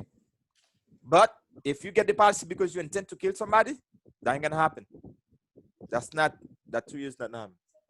So what happened if nothing was wrong with me, and all of a sudden they said like with the COVID-19, that's mean I was fine, and something just come up for the 2 years. What happened? Will I still get paid? I mean, the person. No, I mean, if the policy already approved, they won't do that. If you have a great company like ours, they won't do that. If they approve you, they approve you. They won't do that. Okay. By the way, I have a question from what my friend's trying to say too. Because things happen to our body before we know. Because you might be fine this morning, you didn't have any high blood pressure, any high blood sugar, you didn't have none of that. But for some reason, something just happened, like boom, your blood pressure goes up, like a stress or something, and you die. So will they still cover you? If the policy was already active, they have to pay it because that's what not part of your record. Because every time you have these things, the doctor required to know when that happened. So they have documentation, you'll be fine. They have to pay. okay. All right. Now, if you find a great company like ours, some company gonna not paying. So that's when you might need a lawyer to take care of that. Yeah, that you tell me, Vole. Okay? But if you have a great company like ours, they'll pay. They will pay. All right. Now, the other exception is this. You get a policy and then you pretend you're somebody else. That's called personification. You cannot do personification. I understand that. Marie-France, you and Alexandra, you guys look like. If you do the test for Marie-France and because you want her to get approved, girl, you guys gonna be in trouble. Trouble.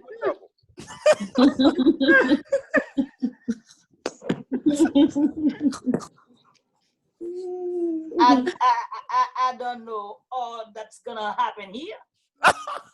You have to give you an idea. That what happened here. In America. Oh, listen, let me tell you what happened to me. I went to take my exam in the test center. I don't have to mention the test center because because this thing being recorded. So I went to the test center. Me and my brother, we went to the test center. Now, when we go to take exam, we dressed up, baby, because we want to make sure we feel good. We want to somebody say, oh, you guys look sharp. At the time they say that, we'd be ready to take the exam better. But if you say,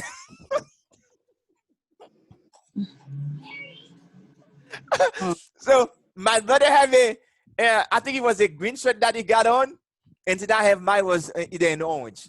But it was kind of similar dress shirt, okay? Chemise, okay? We have that shirt on and with the long pants.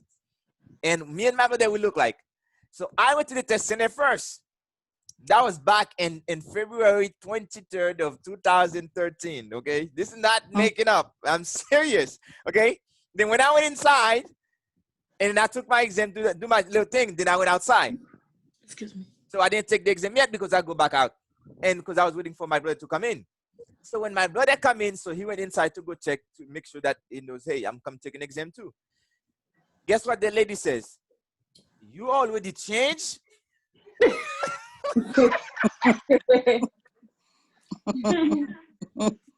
But you look like him so bad. Yeah.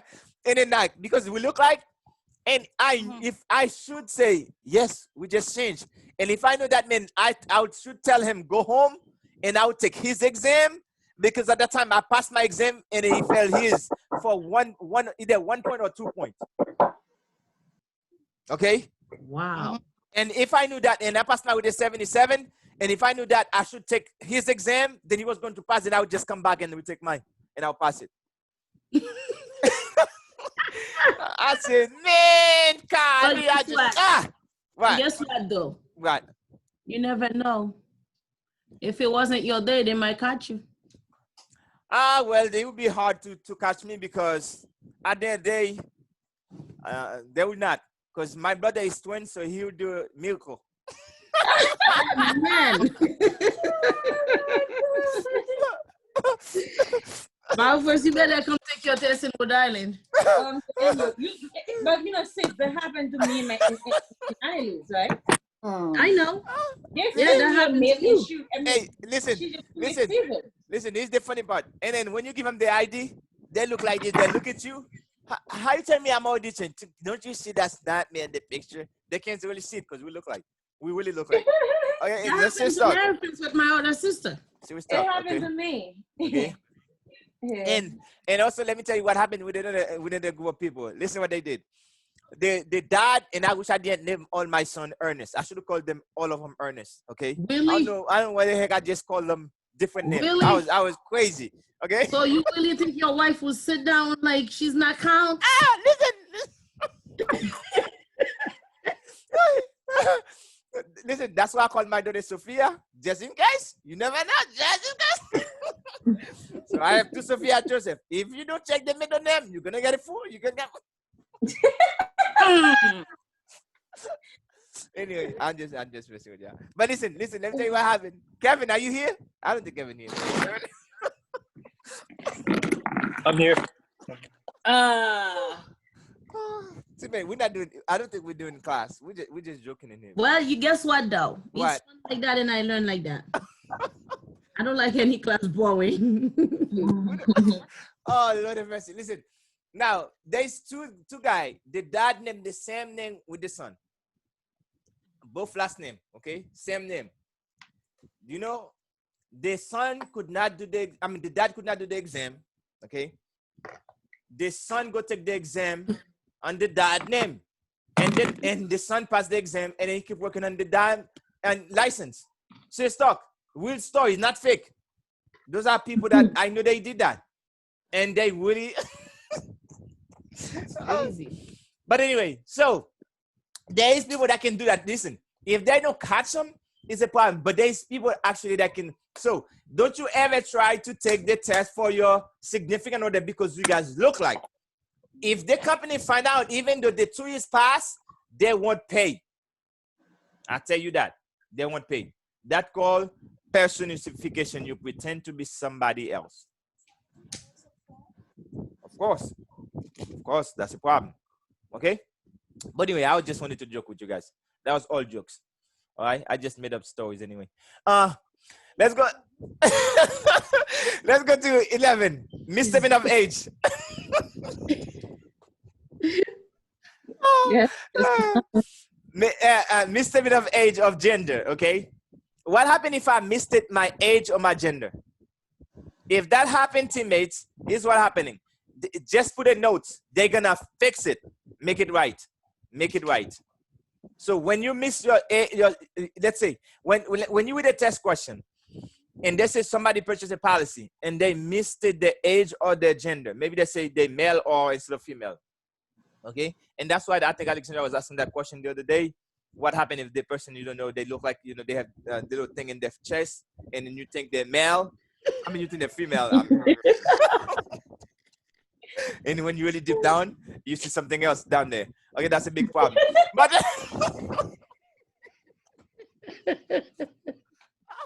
okay, that's a big problem. So now, when they die, we're really gonna know what the true skin of their color is. So the insurance company gonna just adjust it the way they should. Okay. So when you see misstatement of age or gender, and that's usually come up, if you are in Florida, please take a note of that. They will adjust, either they adjust the premium if the person's still living, or they're gonna adjust the death benefits if the person already died. So that's the question. Simple as that. Just so you know, it's either they adjust the death benefits or they're gonna adjust the premium based on their age they will purchase it. So they're just gonna make it right. Just remember that. Okay. Just remember that.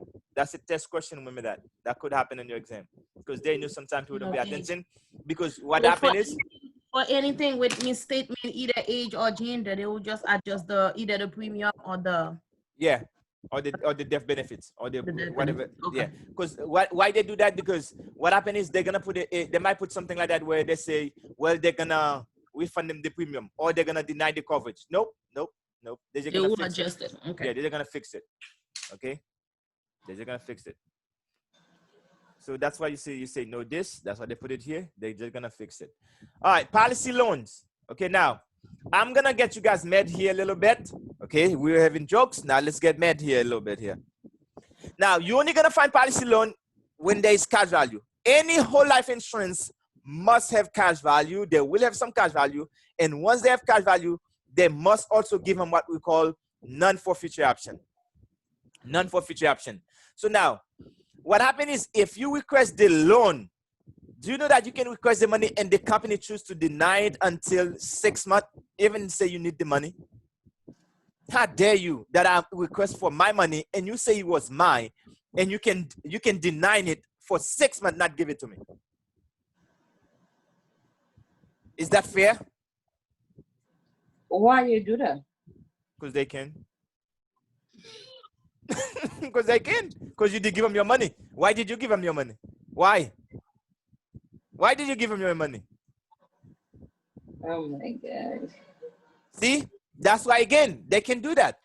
Policy loans. And then when you take that loan, remember they charge you interest. They charge you interest. And if you don't pay the loan, it will affect the face amount. The money you are going to leave for your beautiful kids, excuse me, those people might suck that money dry. And when your kids think you have life insurance, when they check, there's nothing. The policy was canceled a long time ago. Wow, what a story. What a story. Now, this is where you're going to even get mad. This is called automatic premium loan. You only going to find this into a whole life. Put that note. Automatic premium, you're going to find it into a whole life. When does this kick in? Okay, when does it start? Put a note on that. It starts after the grace period. If there is loan, if there is cash value, if there is cash value, it's going to start.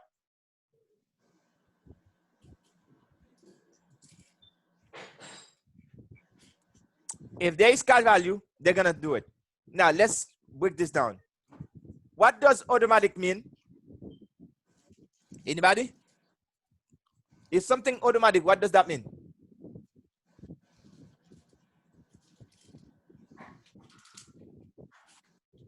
Nobody know the answer? Alex, my friends, what does automatic mean? Kevin, what does automatic mean?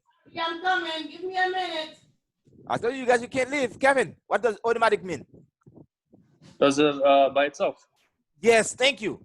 It does it by itself. But now, what the premium? What does the premium mean? What's the premium, Kevin? Payment? Yeah, the payment. But now, what is a loan? You borrow. You borrow. And what's make a loan a loan? Because you have to pay what? If I just give you some money, I don't charge you interest. Is that a loan? No. Mm. Is that a loan? I just let you use my money. Huh? Yeah, because in order for it to become a loan, it must have interest. Does that make sense? Gotcha. Now, look what happened.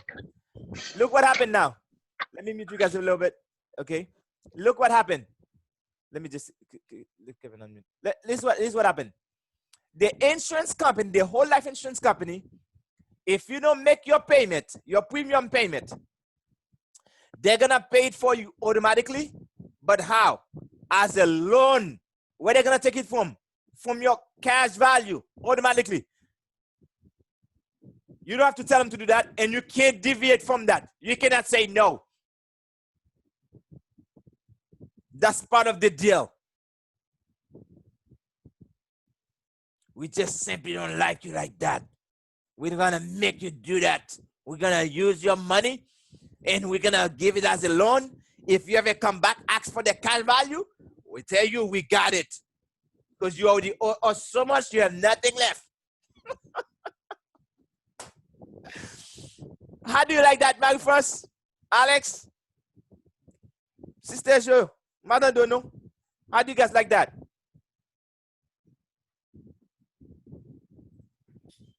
Alex? Sorry, I had to do something quick. How do you like that, Kevin? Would you like that, Kevin? Can you repeat what you just said, please? I know I was. Kevin? Let's see if I get Kevin. Kevin? No. Yes. If your company say, I'm going to pay the premium for you, right? Automatically. As a loan. And that means they're going to charge you interest on your own premium.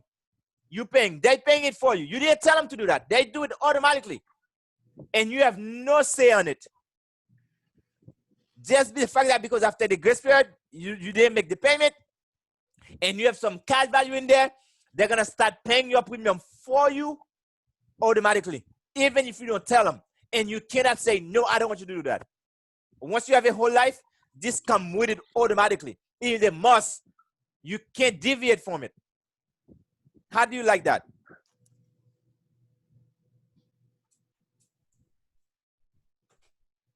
Why are you guys not answering? I didn't catch it. Okay, you didn't catch it. I want you to catch it. If there is one reason that I don't like whole life insurance, I'll tell you that's the number one reason. And that's me. That's my opinion. You buy a whole life insurance, Alex, right? Mm-hmm. And they tell you you can have cash value build up in there, right? Mm-hmm. The cash value, they say it's for you. It's your money, right? Mm-hmm. But if you come back, ask for the cash value, they're going to charge you interest on your own money. Is that good or bad? Bad. It's bad, but it's not as bad. At least you have a place you can borrow some money, even though it's your own money. At least you have a place. Not bad. But why would they charge you interest over your own money? No, because you don't know where to go put your money, so you don't have to get interest. So at what age will they give you that cash value? Well, probably never, unless you request it, because that's the only way. And if you request it, that's the ban. That's the ban. We can deny it for 6 months. We'll tell you that already. Okay? Now, let's say that you have $10,000 into your policy as a cash value, right? You listening? Mm-hmm. I want everybody to listen. Okay? You have $10,000. This is your money. Let's say you forgot to pay the premium for 30 days. I told you the grace period is how long? 30 days. A month. Or a month.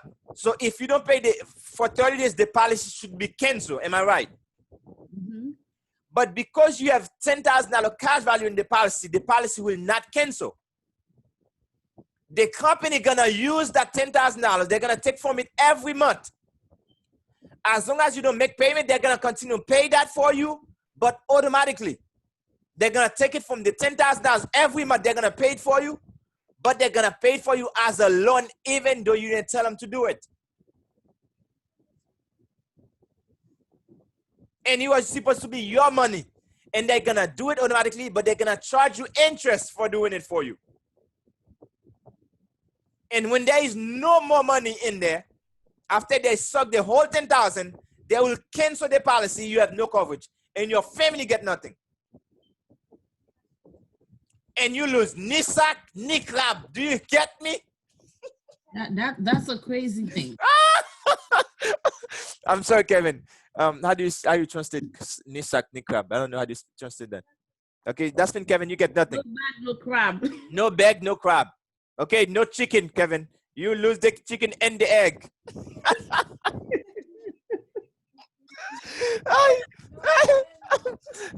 Because where the chicken come from? From the egg. Where the egg come from? From the chicken. Which one was there first? The chicken. But how you tell the chicken was there first, and while the egg was there? Okay, listen. This you can answer that question. All right. Okay. So they play a game with you, man. So you still cannot see which policy you want still. Term or whole life? None of that. But you gotta have something. You gotta have something. Yes. Honestly, what I'm gonna have is rich. Hold on, Alex. What do you say, Justin? Hello? You muted. I could not hear the question. Yeah, Alex. All What? right. Oh. All right. Why they call cash value for is your money? It's not your money.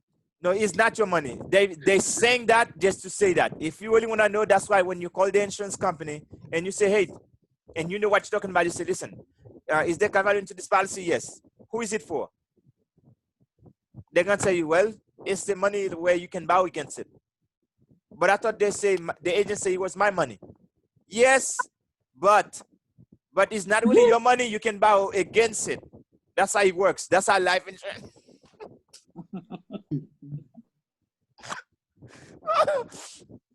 This is how it works, honey. This is how it works. Okay, that's how it works. Okay.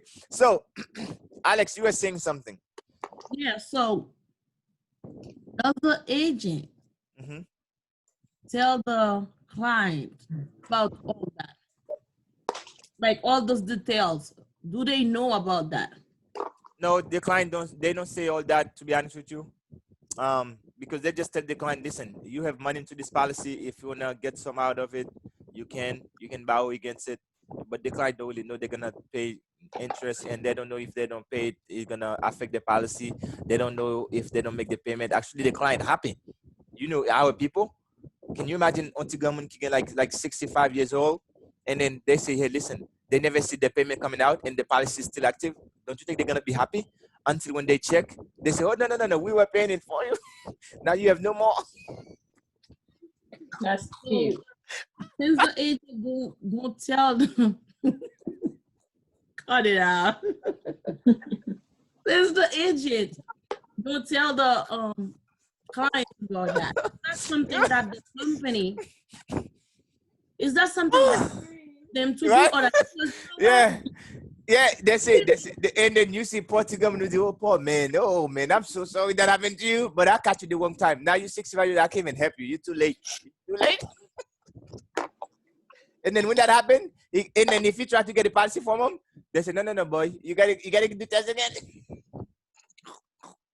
See, that's the reason most of the time some people say they don't want life insurance. Yeah. No, really, because Yes, with don't get mad, that I'm learning right now, right? don't get mad, Alex. Alex, come on, No, relax. No, there's so many things that I'm learning right now that I had so many people that offer me life insurance before that they never mentioned these things. But listen, that's the reason we tell people, listen, I'm glad you that's why you come here and you get education. When you go out there, you sit with the client, you have to do what's best for them. Because at the time they get the whole life, listen, when they get the whole life, number one, they cannot give them the amount of coverage they really need to protect them. It's just like, how you telling me you're gonna come to me, you're gonna give me an insurance for the rest of my life, and you cannot even tell me what does the rest of my life mean? Or you just assuming it's gonna be 100. And then now, because of that, you give me a coverage just like you don't even do the right thing for me. It's just like you have a car, Alex. Let's put it this way. You have to see it exactly the way I'm explaining to you right now. That's why you're gonna see why insurance why you need it. If you don't have a car, do you need to have car insurance? No. Exactly. That's simple. So if I am right now, you're young and you have a car, wouldn't it make sense to have a car insurance on your car right now? Yeah. But if you get to 65 years old, you're not going anywhere. If you have to go somewhere, somebody's going to come pick you up because you cannot drive. Would you need a car? Would you need a car insurance? Well, no. But why would you need? You need money no matter what. Am I right? So why don't they, all life agents, why don't they teach you how to have money so one day you don't need life insurance for the rest of your life? That's why we get mad with them. That's what At William create this company. Say, you know what, buy term and invest, period. Don't mix them. Because you just buy the insurance for as long as you need it. Once you no longer, when you got enough money saved, you don't need the insurance anymore. Now you can go fully investment because that's how you do it. Until then, don't invest. You're going to end up broke and your family is in trouble. FYI. All this information was FYI because none of that going to be in the test. Okay? Now we understood why some people said they don't believe in life insurance and stuff like that. Now, when people say they don't believe in insurance, don't get that because for people like you, Alex, you guys that's there, you guys educated. There's some stuff that's. No, so now I'm educated. Like I know better. Yeah. So like I know like okay. It's always matter to have a life insurance. But with some people, let's say, for example, I get a whole life insurance, right? And God forbid I die. So Alexa is my daughter that was young and knows that I have a life insurance. And that happened because I was ignorant. I didn't know about all that. So you think if she doesn't find out like a better way to know about life insurance, you'll be like, well, my mom had a life insurance. This is what happened. So she will never go to have a life insurance. You never want a life insurance. I agree with you. And that's the reason, really, the company, their job is not for them to educate you. It's the same thing. The bank job is not for them to educate you. Even the school system, excuse me if I say like that, so stupid, is not their job to educate us and stuff like that. They don't teach us how to survive into this era. They teach us how to go get a job, and you're so busy working, and you can't really get those simple things that you should know. Those should be, don't you think the college should make us learn this? Yeah. Why they don't? Well, they don't care.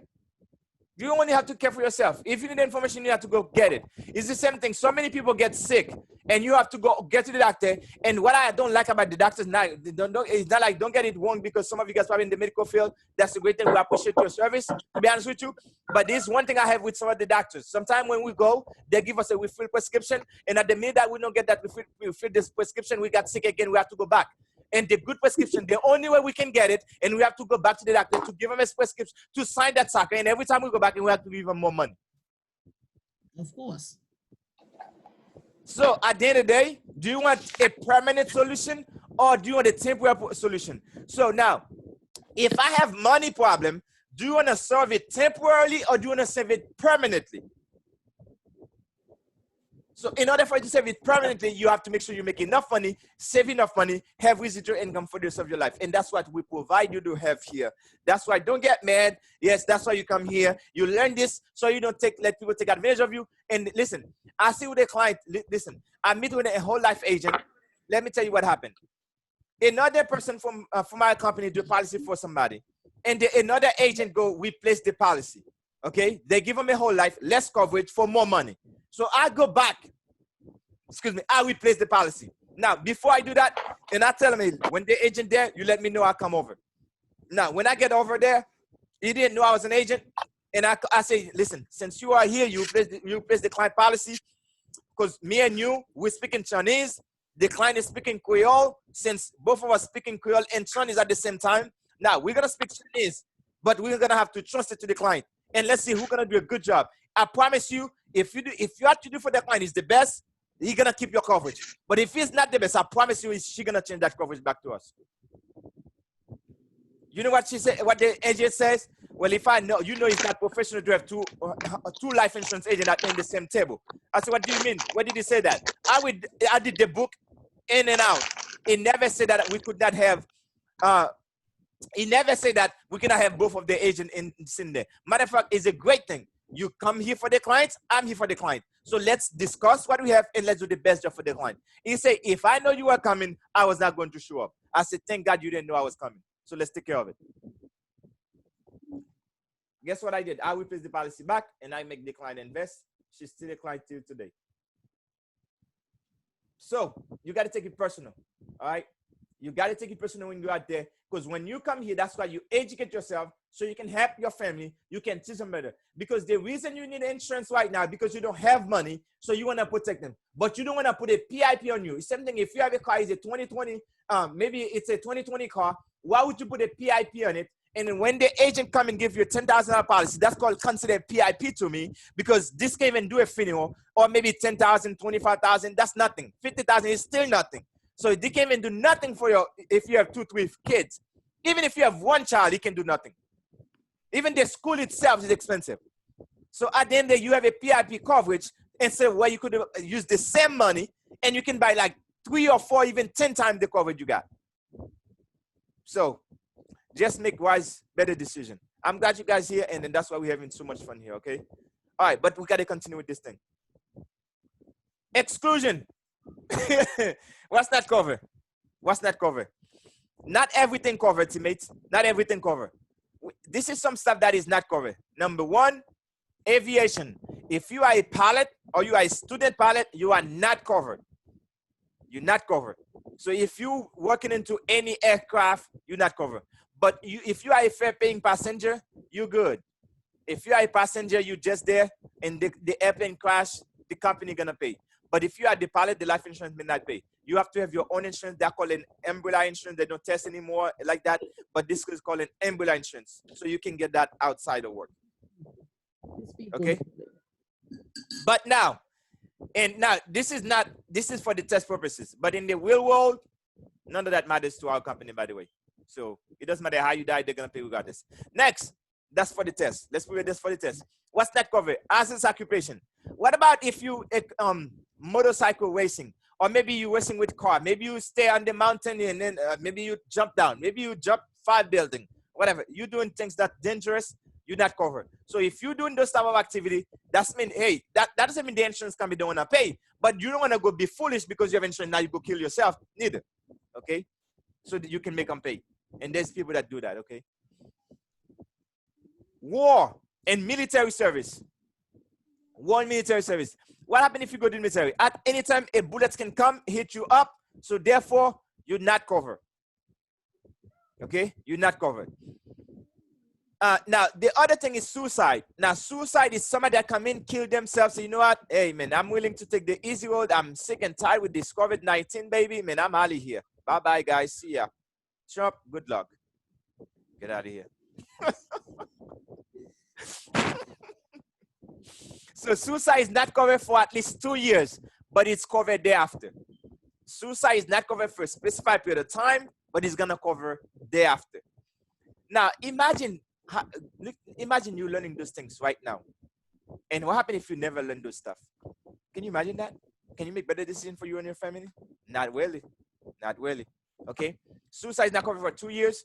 So on the test question, you might find like suicide is not covered for a specified period of time, but it's covered thereafter. But if they ask you how many years, so you know 2 years. 2 years. So with that being said, is that if the policy owner commits suicide after 2 years, they will cover you? Yes. Okay. So, and then now you didn't even pay that much. That's not fair to the company, right? Mm-hmm. That's okay. There's still enough from other people. Oh, people did that a lot. You guys need to, no, don't do that. They say, hey, listen, do sign.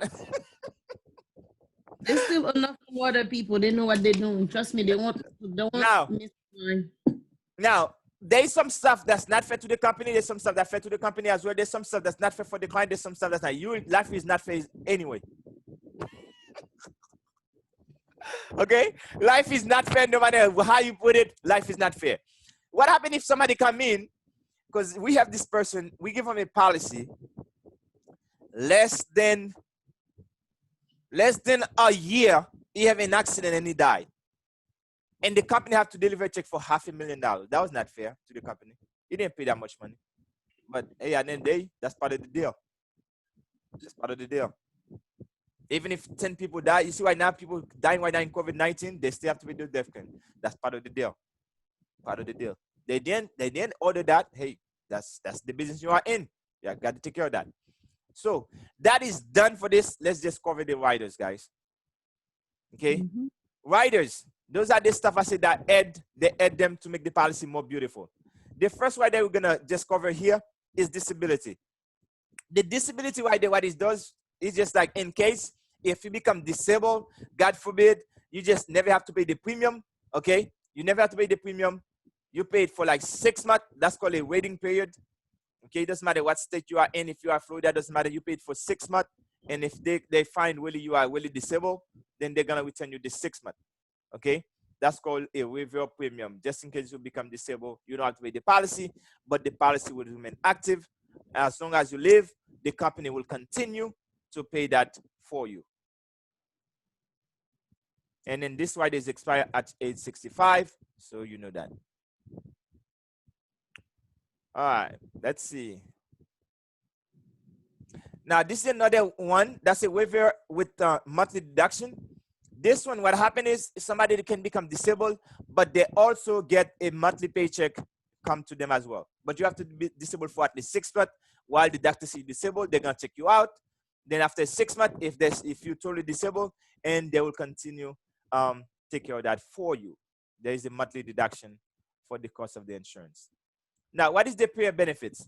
The payer benefit, just in case the payer get, let's say if I'm paying the policy and let's say I have 2 kids on it and they're underage, okay? So if something happened to me, I'm no longer here, the kids do not have to pay the policy until age 21, okay? But the policy gonna remain in force. So let's say if the child is like 5 years old when the parents pass away. So the company gonna keep that policy active until age 21. But in our company, they give you all the way to 25. All right, any question on that? This can be on your, this could be a test question for you. Make sure you know that. It's just there. It doesn't, now this does not increase the death benefit. This is only there just to, in case the person who the payer is no longer here and the kids do not have to pay until age 21. That's all that does. It doesn't increase the death benefits, okay? Other riders. You're gonna find other insurance riders. This is to cover other family members, okay? Or other people in the family. That's what that is, okay? And also there's the spouse term rider to cover the wife, okay? The spouse or the husband, okay? And there's a children term rider to cover the kids. One thing you have to know about the children term rider, guys, you can put as many kids as possible, and then the coverage is gonna be the same. I mean, the price is the same. It doesn't change. And they cover them until age 18 to 21, but that's the test role. In Primerica, really, they're gonna cover them until age 25. You pay for 1 kid, all of them cover. All right. Now, usually what they do, the whole life insurance, they're gonna give every child a policy, and then you're gonna even pay more money. The family term rider, when they talk about that, this is what that means. They take the spouse plus the children term rider. That means the entire family is covered. So if they talk about non-family insured, that's people that's really not your family that's having insurance. So as far as that, those are straightforward. If you guys have a question what I'm going to do, because those are easy things to understand. They're not hard. The other stuff will be a bit more tedious. Now, this is the rider that can affect the death benefits, okay? Those are the ones that can either make the death benefit goes up, okay? For example, an accidental death rider, I think Sergio then mentioned that yesterday. That's the one. It's either, if it is an accidental death rider, listen, and my friends, you can really get mad here. Alex as well. Listen, this one right here, what happened is, this is only if you die by accident. They're gonna pay double or triple indemnity. But if you just stay home, you just die because of high blood pressure, they won't pay. For any policy or? This one, this policy, it's a rider, but there's insurance company out there, they make agents sell that to people as it was a real policy. And the client do not know that until when I get to them, I say, let me see your life insurance. And when I read it, it's an accidental death rider. And when I explain to them, hey, you're only gonna get paid if you die by accident. If you don't die by accident, you mess up. So the I accident, mean, like, this was right. that's messed up. So the accidental death rider, is it a policy itself? Now it's a rider, but they turn it to a policy itself. Companies sell this as a policy itself. That's what many people that have something like that. Or what they do, they give you a small coverage, okay, for like maybe $10,000. That's the real life insurance, and they put this for $250,000, and you think you have good insurance, but only if you die, the $10,000, anyhow you die, they're gonna pay that. But the $250,000, the only way they're gonna pay that part, you have to die by accident. They play you. Wow. Okay, and if it's not an accident, now drinking like 5 pills and then you die, that's not an accident, by the way.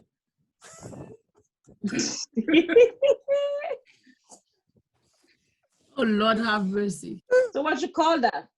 That's nothing. That's something called you intoxicate The yourself. suicide? Yeah, you suicide yourself.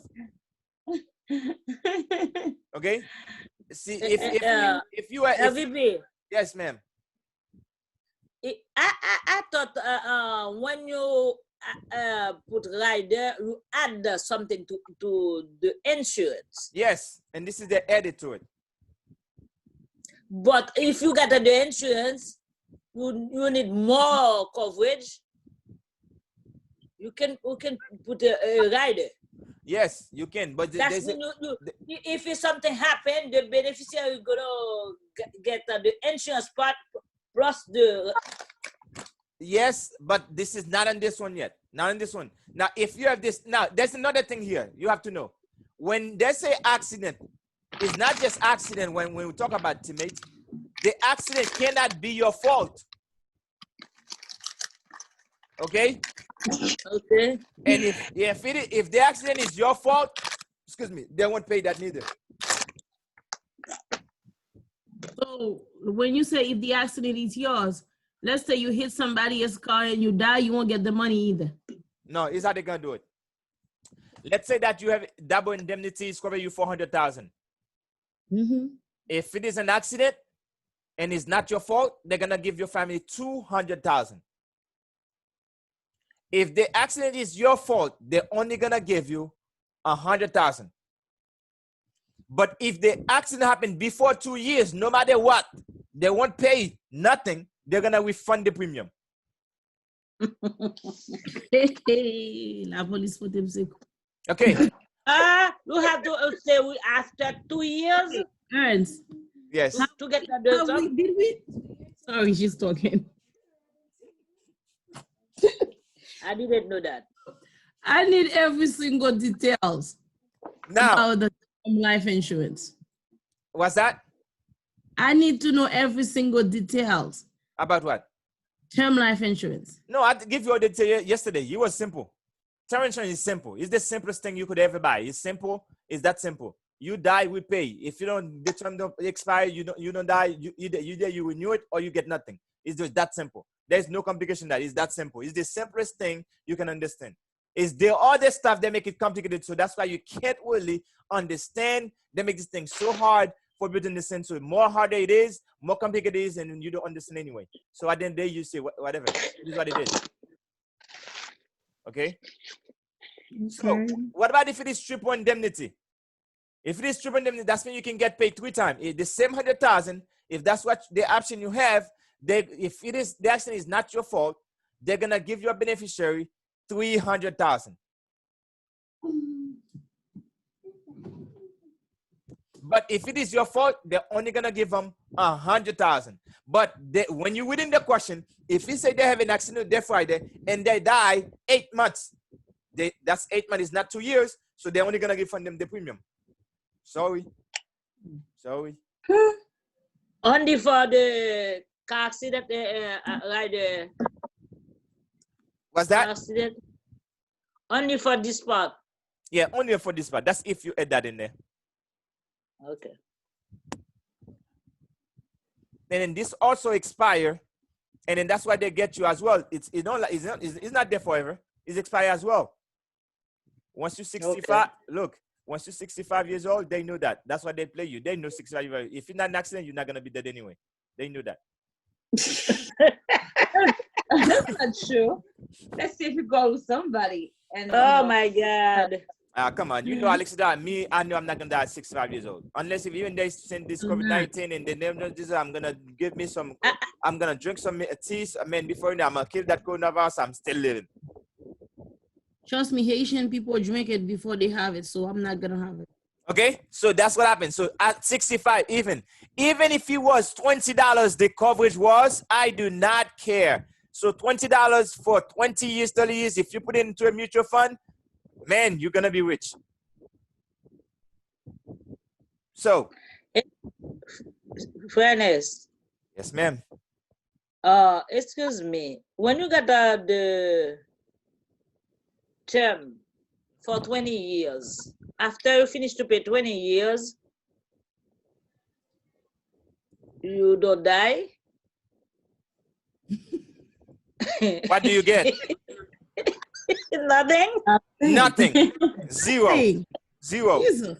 Now, my God! now, listen. That was the only thing that I did hate when it comes to term insurance. But this is how I tackle that.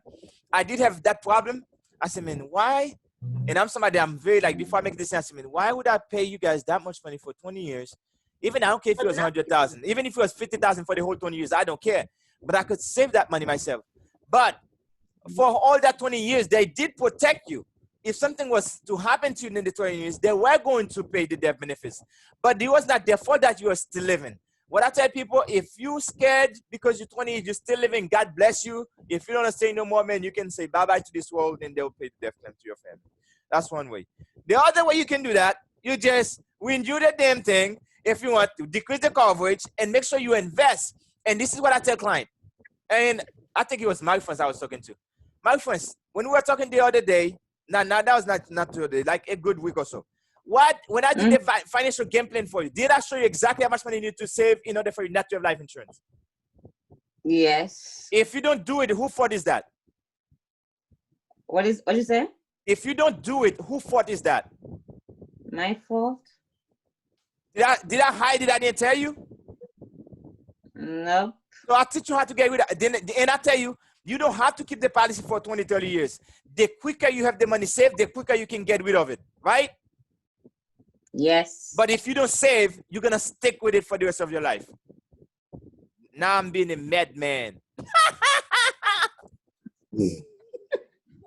Oh my God. Oh, see, like none of this is good. Okay, now, let's go this way. We didn't say everything was good. And this is what I remember when I used to sell this thing when I used to go to the client, because in here in Fort Pierce, and what the only thing they used to get is whole life and never invest. Okay. And when I used to go sell those products to them, and it was a big challenge for me to even get them to understand this. I have to teach them. It's the whole education that I have to do for those people. And I'm glad I do those things, because why? I don't want them to not understand those things. So after you really explain it to them, they start getting it. Okay. Now, I do policy for people. Now, not only they have money built up into their policy, and I also teach them how to invest money. Listen to me. I have a client. He came to me, but he could not even qualify for coverage because the health history is really bad. Could not get that. And then he started investing money. Did you know that after like 3 years, he was already at like $14,000 to $15,000? Right now, I think his account out over like 20-something grand. After like in 4 years right now. And this guy is become my best friend. So if you don't teach him how to invest, the reason you need the life insurance because you broke, you don't have any money. But now, if you don't fix it, no one cares. That's why you need to make sure you learn how to invest your own money so you don't need to keep renting people money. Until you're willing to learn how to do this, you're always going to be in trouble. Then you might say, well, I don't want to get no insurance. Then boom, an accident happens. You let your family in a bad situation. So enough of that. Yes, ma'am. What time is it now? It's 10:22, but we're still not done yet. Still not done yet. Still not done yet. Still not done yet. We got to finish the whole thing. We're still not done yet. Now, because you guys, I told you guys, we have too much fun. Okay, now let's talk about this guarantee insurability rider. Now, this is one rider. I think that's what Jose was talking about. If you add this one, it allows you to purchase more insurance. So now every 3 years, you can buy more insurance just in the event if you have, let's say you're married or you have kids, but now you can buy this and you don't have to prove that you're in good health. Okay?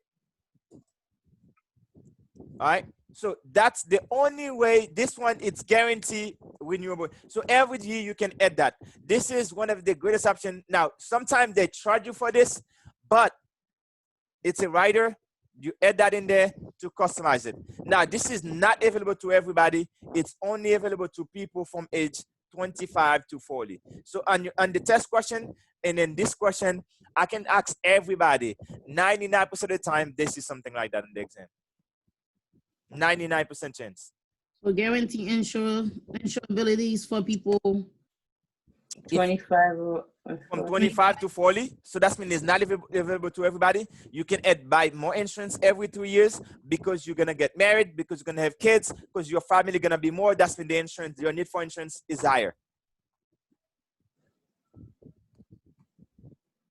Okay.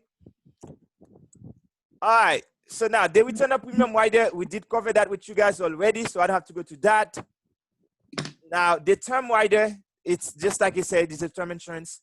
Okay, it's a term insurance. This is accelerated death benefits. Now, if you have to live, because I don't know, Alexandra is the exam that's the closest one, because her exam is closer. That's why actually it's the main reason we're doing this, to be honest with you, because her exam is right around the corner, and I want to make sure she passes it. If some of you guys have to go, you can. If Alexandra can stay, okay. If Alexandra cannot stay too, then you guys can. Whoever have to leave can leave, so we can finish this to record this. All right. Now, accelerate death benefit rider. This is something you add. What happened to this is just like in case if you terminal ill, that's when you're gonna get an early payment. While you can still living, you can get that payment. You can get part of the death benefits while you're still living because you probably terminal ill. So while you're still living, if you get sick, doctor give you 1 year to live. You can get anywhere from 40 to 50 to 70% of that coverage. That's called accelerate death benefits rider. And this is something you might be can send the exam. All right. I think that's all of the riders. All right. So now you guys telling me I can cover the option, or when you guys come back whenever, and I can cover them with you, or you can go get them on your own. What do you guys want to do?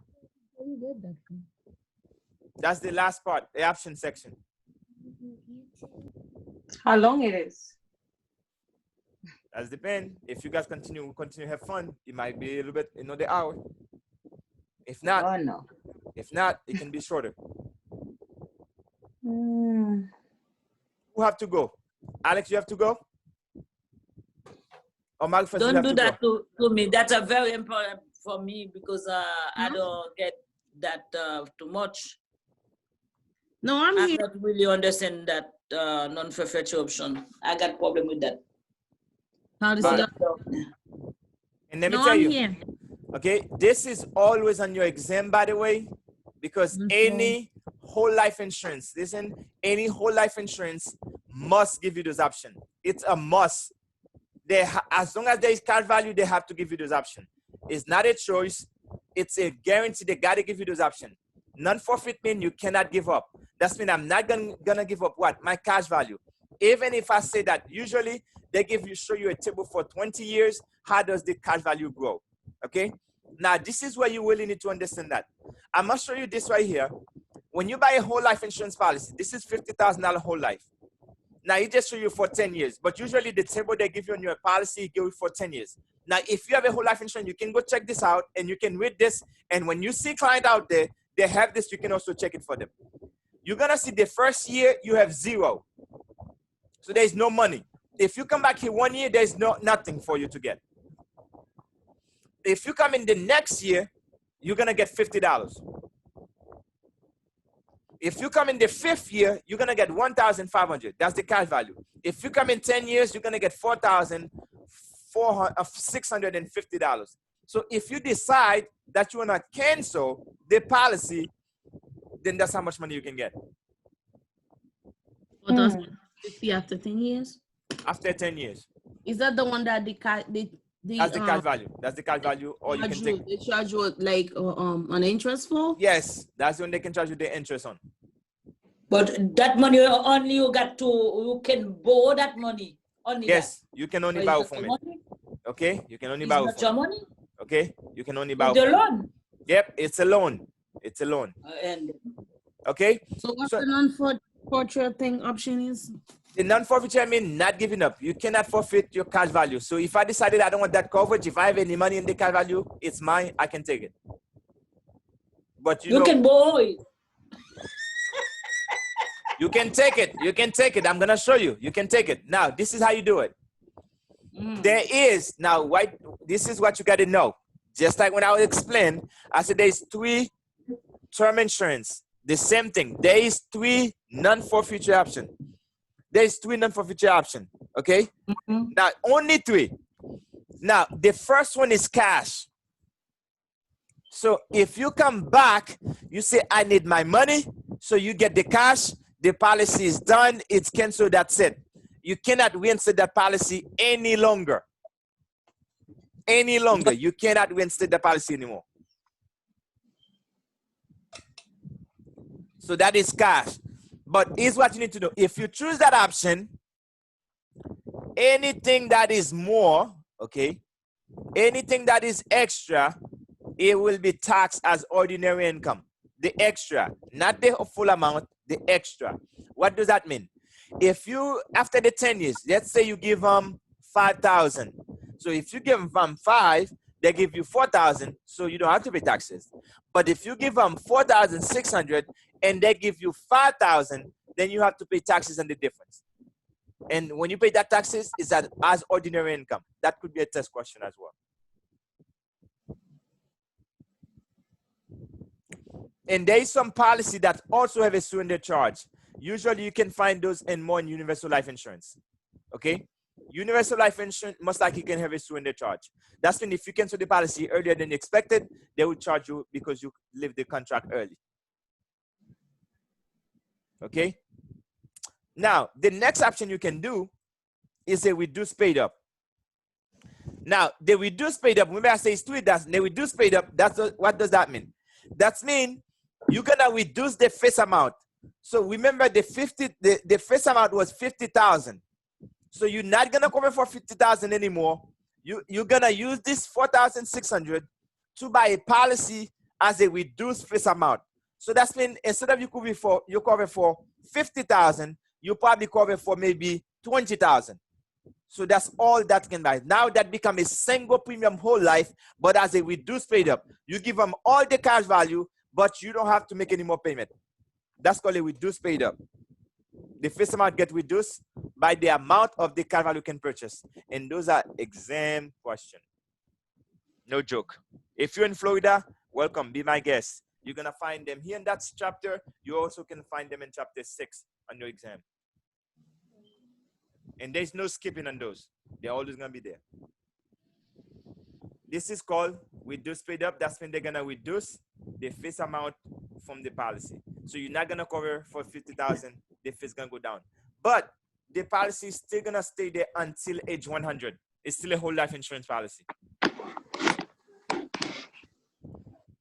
Okay. Now because it's a single premium whole life, you're gonna start building cash value right away. So he's not gonna take that's mean if somebody chooses that option, what happened with the cash value? The cash value increases. not decrease, increases, because every month you don't have to pay that, so they're gonna continue to give you the cash value gonna go up even faster. The next one is extended term.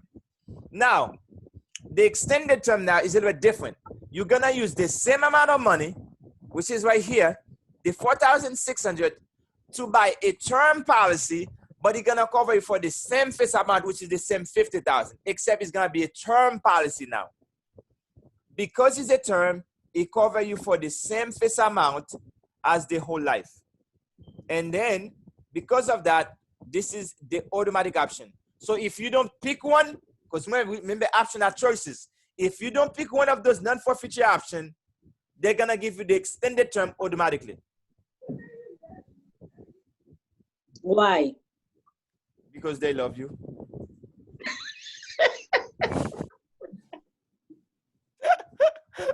The reason they do that is because money that's come in won't go out.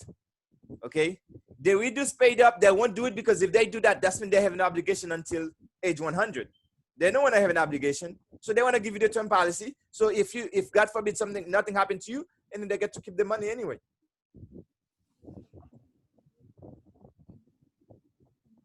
Question on those three, those are called options. So now, on your notes, put this. We use the non-forfeiture option just for the cash value. Nothing else.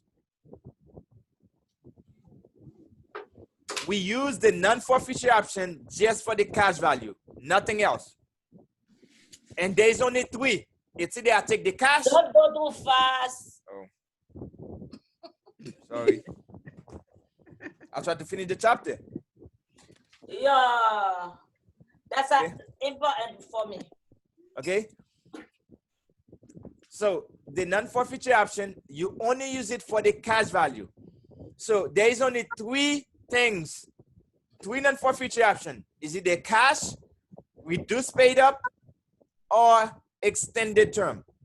If you don't pick one of those three, the insurance company gonna pick one for you automatically, which is the extended term, which is cover you for the same face amount as the term policy, and there is no cash value because it's become a term policy.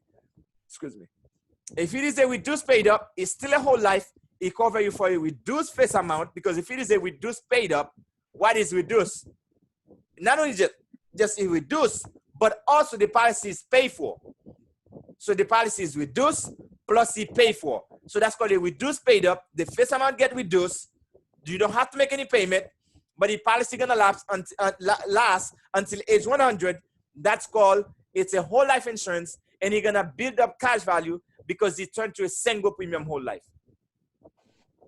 And those are in your exam, especially Kevin, and especially people down here in Florida. The other state, I'm sure they will put them too. No joke. So if you don't get this now, you better go watch that video again. Mm-hmm. And then if you want to see what I'm talking about, this is the example. That's right here. If you see the 15 years, this is, if you do this, bam, here's what happened. To get this, if you get the cash, that's the $50,000, that's the table. They show you the whole 20 years. That's what you're going to see, okay? If you say 15 years, you say, hey, listen, I don't want the policy anymore, Mr. and Mrs. Client. Give me my money. So that's how much money you're going to get out of it. $8,100. And it's your money.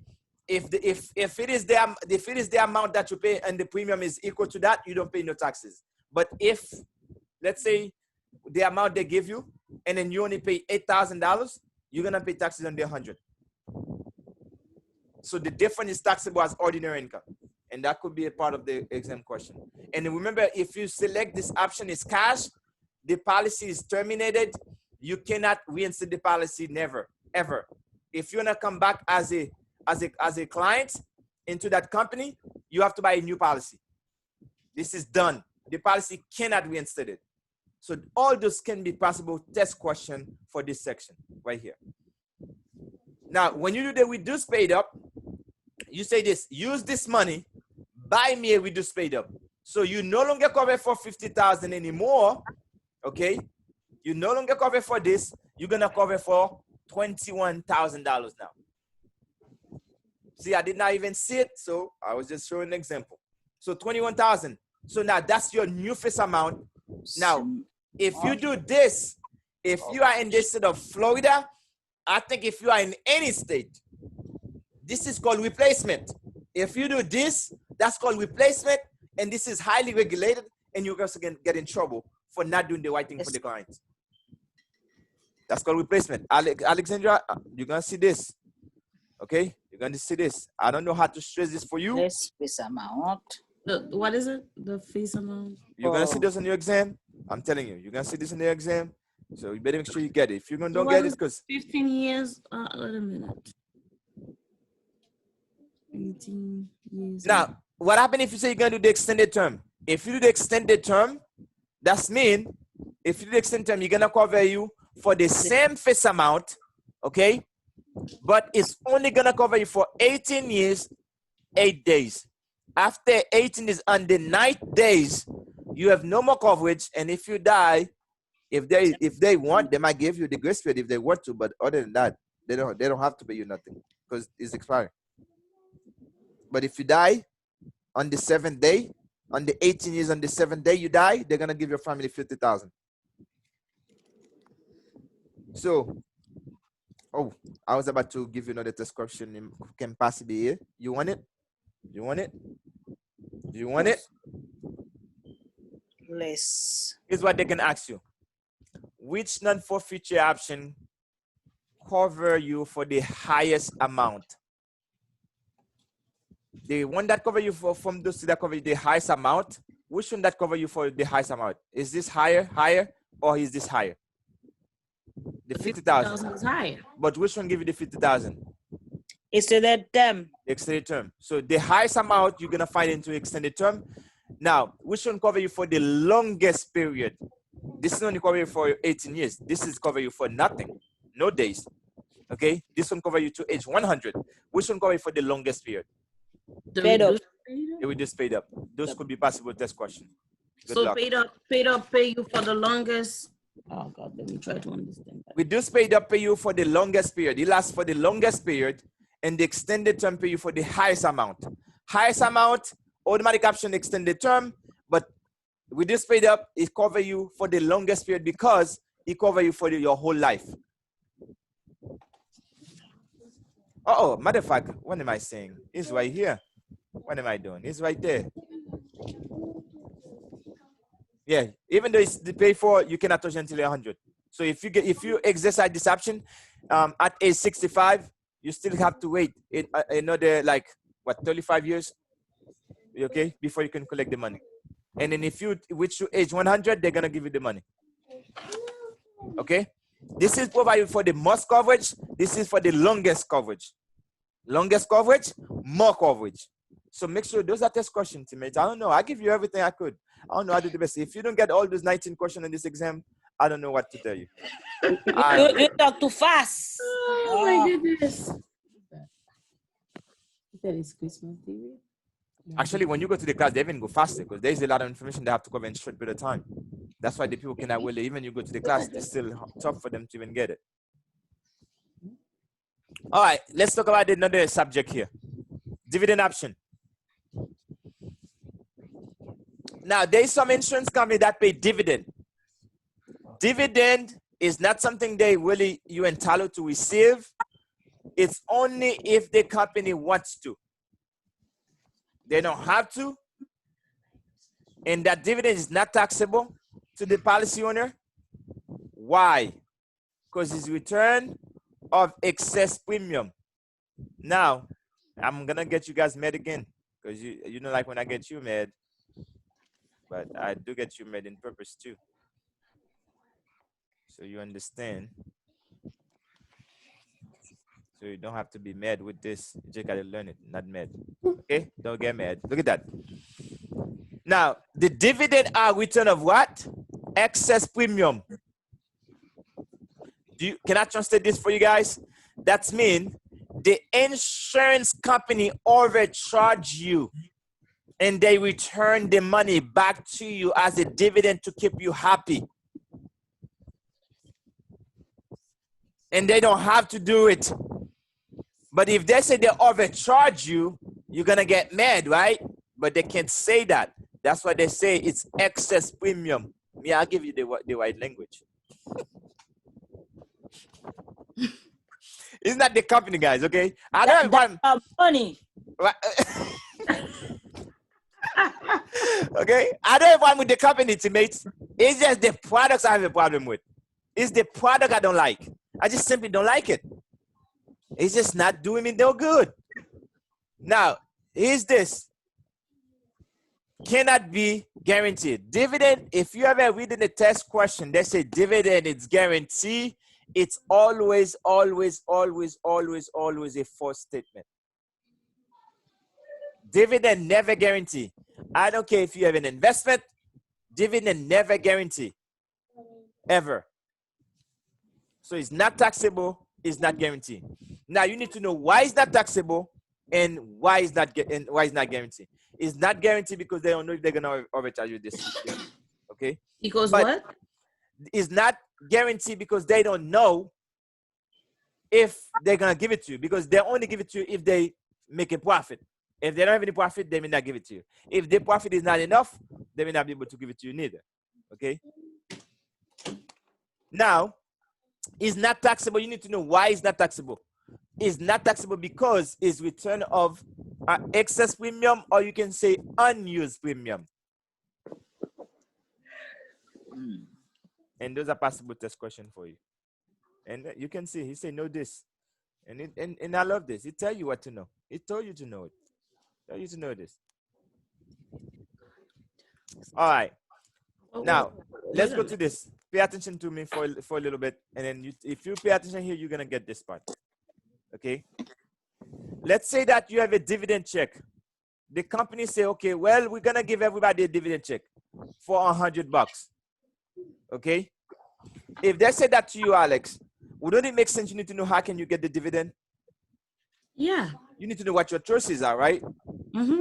Okay, this is what they're going to tell you. The first way you can get it cash. Okay, you can get it cash. You can just request it.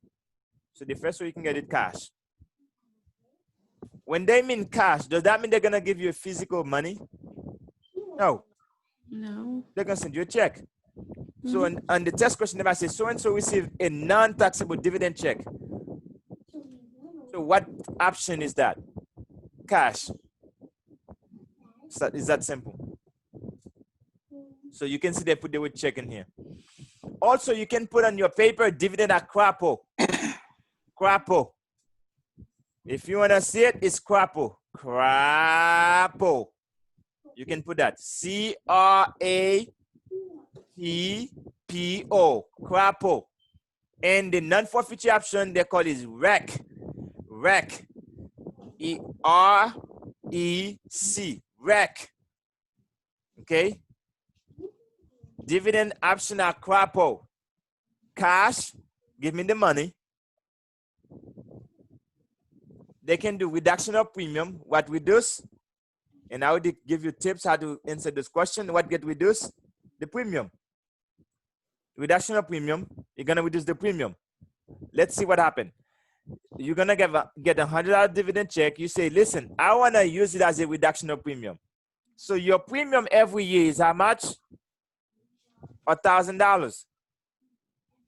So if you apply the dividend to it, next year you're gonna pay how much? 900. And that's the test question. And they give you the scenario this or that. So and so by policy, it was supposed to be $1,000, but you got to receive a dividend check, and next year you're gonna pay 900. What kind of option did it pick? With dividend option that they pick, reduction of premium. That's simple. That's simple. Question on that? Okay. Now, the next thing is you're going to say accumulation at interest. Accumulation at interest. Now, that person say, listen, I don't want you to give me the cash. I don't want you to reduce my premium. What I want you to do, take that money, pay me interest, make it work, and that interest become taxable. It doesn't matter if they pay to you or not. It doesn't matter if the company keeps it. It's still taxable in the year it was received. So interest always, always, always, always taxable. The dividend itself, that's been when this $100, then when you put it here and you pick this option, the $100 would not be taxable.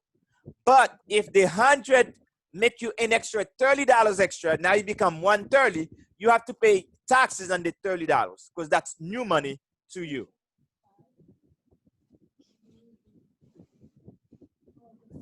Now, the next one is paid up addition. Now, a paid up addition, just like you said, you say, you know what? Don't give me the cash. Don't reduce my premium for next year. Don't invest my money to accumulate interest for me. I want you to use that money to increase my death benefit. That's mean buy me more life insurance with the same policy that I already have. Okay? Based on what this dividend can purchase. By a small amount of the same policy. That's what that is. That's called paid up addition. And this is the automatic option. You can put next to this one, automatic option. So if you don't pick one, automatically they're gonna do this. I think they do a good job on that one. They do a pretty good job on that one. Okay? That's still in the whole life insurance, okay? That's paid up addition. If you want, you can go buy this and you're gonna see. Now it's like almost like you have two policies, but it's not, they just increase they just increase this by the amount. Okay. The next option you're gonna find is paid up option. Okay, we're gonna wrap it up shortly. Okay, paid up option. The paid up option, what it does is just say, you know what? If I have this policy, I'm gonna pay to age 100. That means I can use that $100 every time you have it, apply it to my payment, so I can pay it faster. So it's just like, let's say you have a mortgage, for example, and you apply. Let's say you give extra money to the principal in the mortgage. You're gonna pay the mortgage faster. That's exactly what this option does. Instead of you paying it for 100 years, maybe by the time you're 80, you're done paying the policy because you apply all the dividend to pay the policy up early. You use that to pay the policy up early. Okay? That's paid up option. You can watch that video as well. The next one is 1 year term. 1 year term is just like it said. You just you use the $100, okay? You tell the insurance company, don't give me the cash, okay? Don't reduce my premium for next year, okay? Don't accumulate interest for me. And I don't want you to pay this paid up addition. I don't want to buy no more insurance. I don't want you to pay the policy up early for me.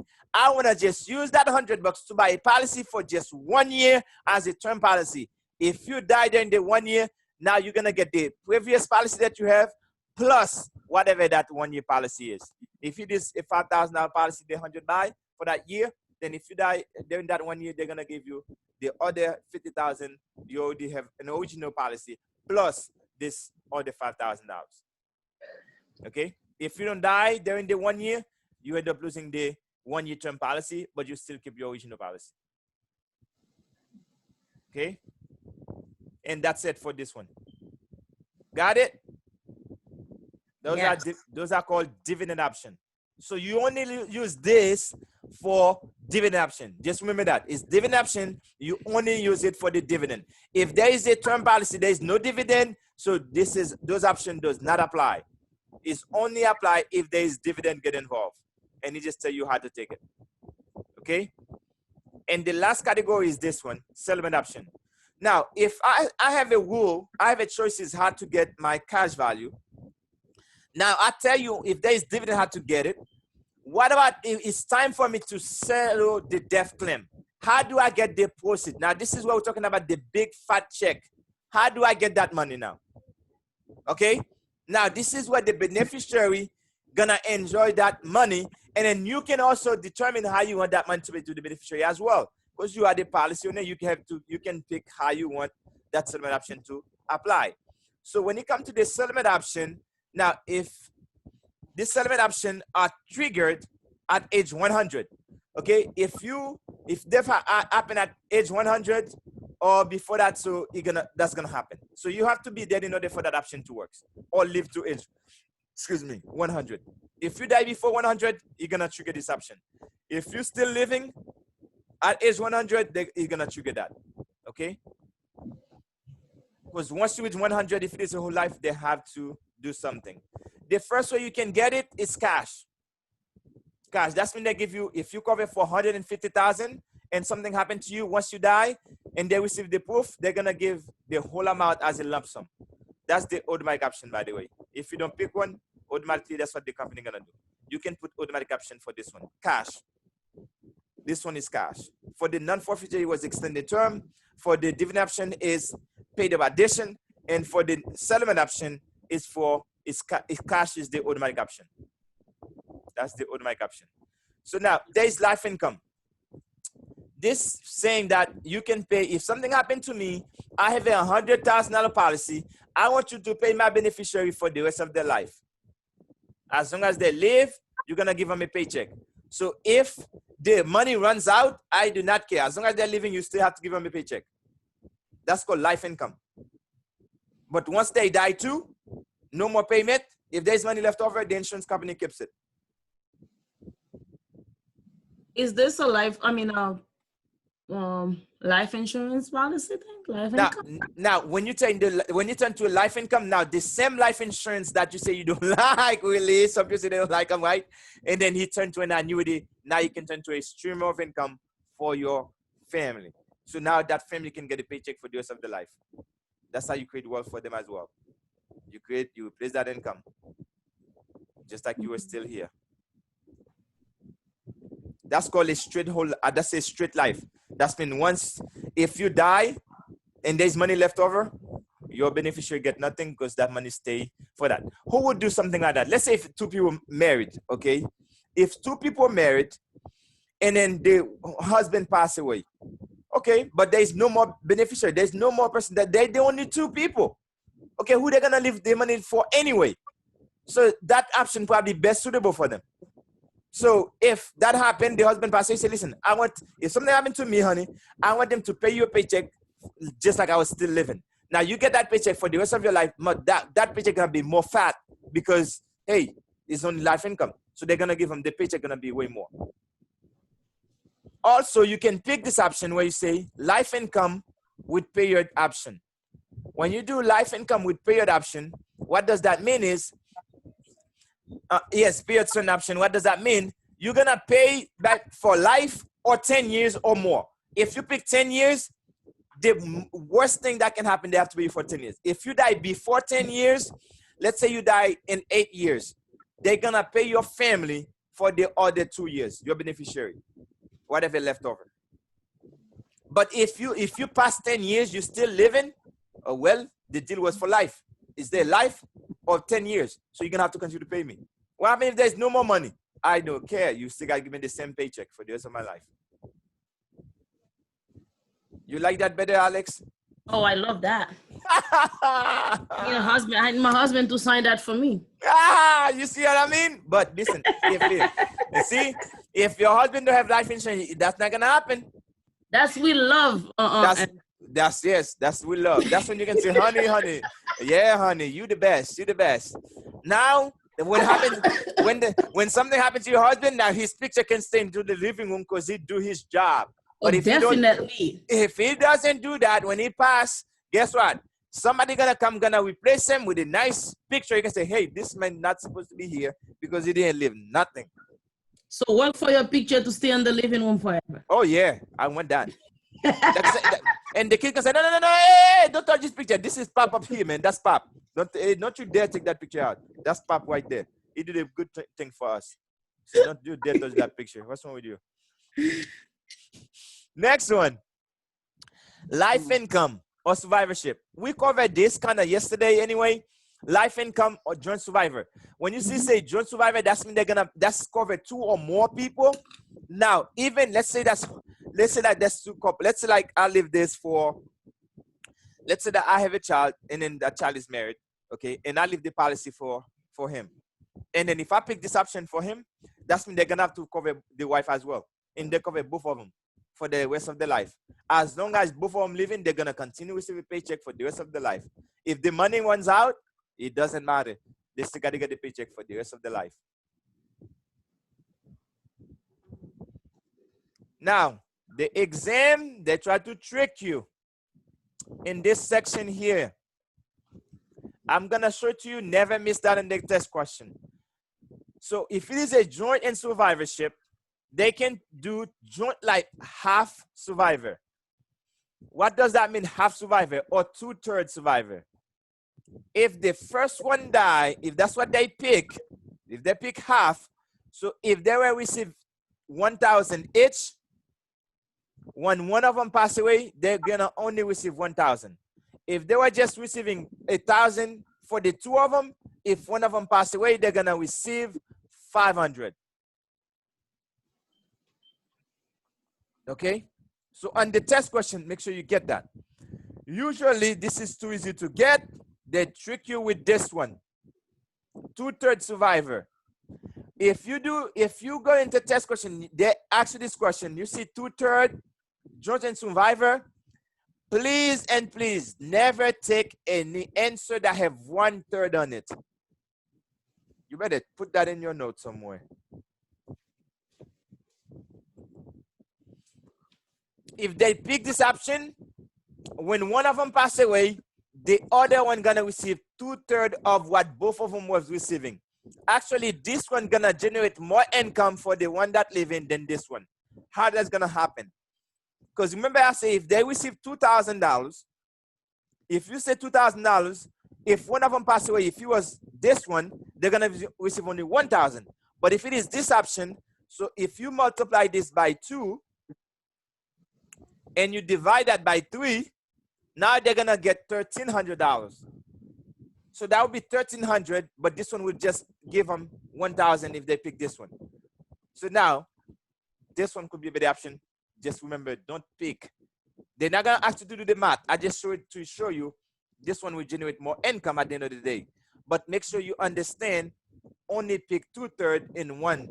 Don't pick 2/3, one that have 2/3 and one that have 1/3 at the same time. No, only pick 2/3 on the answer. And usually they trick you with that one. Okay, I'm telling you. And then what I want you to do, go to your quiz, try to that this chapter, and you're gonna find what I'm talking about. Interest only. What does interest only mean? Interest only mean, just like it said, just pay interest. Keeps the money, keep the principal amount, just pay them interest. And that interest, they pay them in regular intervals. If you see the word regular intervals here, monthly, quarterly, semi-annual, that's mean it's interest only. That's mean they're only gonna pay the principal some later date. So that's a temporary choices. They can pick that for temporarily. So it's not something they pick forever, and they can pick it for a period of time, and then until they can figure out what they wanna do. And that interest, you better know that is taxable. Okay? Let's say if you know you're gonna leave that money for a beneficiary that's gonna go crazy after you pass, and then you know they're gonna mess up the money if you let them that, because they might start sharing the money everywhere. So you can pick this option, and you let the company keep the money, and then once they get back to normal after the pain, because it's gonna be very painful or whatever, then they can, when they go back to normal, and then they can figure out what they need to do with the money. Okay.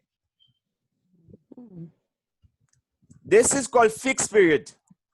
Fixed, there is two options here, fixed period and fixed amount. Now, those two, it's simple to understand and it's easy to get confused. When they say fixed period, such as 10 years, pay me for 10 years, that's called its fixed period. If it is fixed amount, you pay me $250 every month. That's a fixed amount. Now, if you pick this fixed period, the money gonna only last 10 years. After 10 years, all the money will be paid out. The principal plus the interest. So what's gonna determine how long the money gonna last is the size, because the size of the payment also, you're not gonna know the size of the payment because it's just, you're not gonna know, because at the end of the day, they're gonna make sure 10 years that money gonna last anyway. So the payment can be more, can be less. But in this one, the payment is fixed. Once it's exhausted and there is no more payment. That's when the payment is known, but you don't know how long it's gonna last. Now, also in this option right here, okay, the larger the amount, the shorter the period of time. So except you don't know how long. So if you have only 10,000, you're gonna take like $1,000 every month. It's gonna last quickly. But if you take 200 every month, it's gonna longer. But you're not gonna know exactly when it's gonna be end, because the company gonna continue to give you interest while they keep the money in their hand as well. So now, at the end of the day, it doesn't matter if you pick fixed period. It doesn't matter if you pick fixed amount. What you need to understand, all the money will be paid out. The principal and interest will be paid to the beneficiary no matter what. So if you pick any of those options and something happened to you, you pass away, whatever left over, your beneficiary will get that. So that's it. That could be an exam question as well. So they try to trick you with that. Fixed period, fixed amount. And I think that's pretty much it. Okay? Oh, amen. All right. So if you guys have any question you didn't understand, you can go watch that, and you can watch the video, and also you can see how they explain the fixed amount. And because those I know for sure, they put those things in your exam. Sometimes they can throw this at you. But I see those a lot happen in the exam. Sometimes they might give you rarely, but those other two, I know they can play game with that with you. All right. So teammates, I know this was the most fun part. This is the chapter that's the most easy section to understand. It's not hard, but this is where the most heavily tested. This is heavy. If you go to the exam and you cannot pass this, I tell you won't pass the exam. That's simple. It's that simple. If you go to the exam, you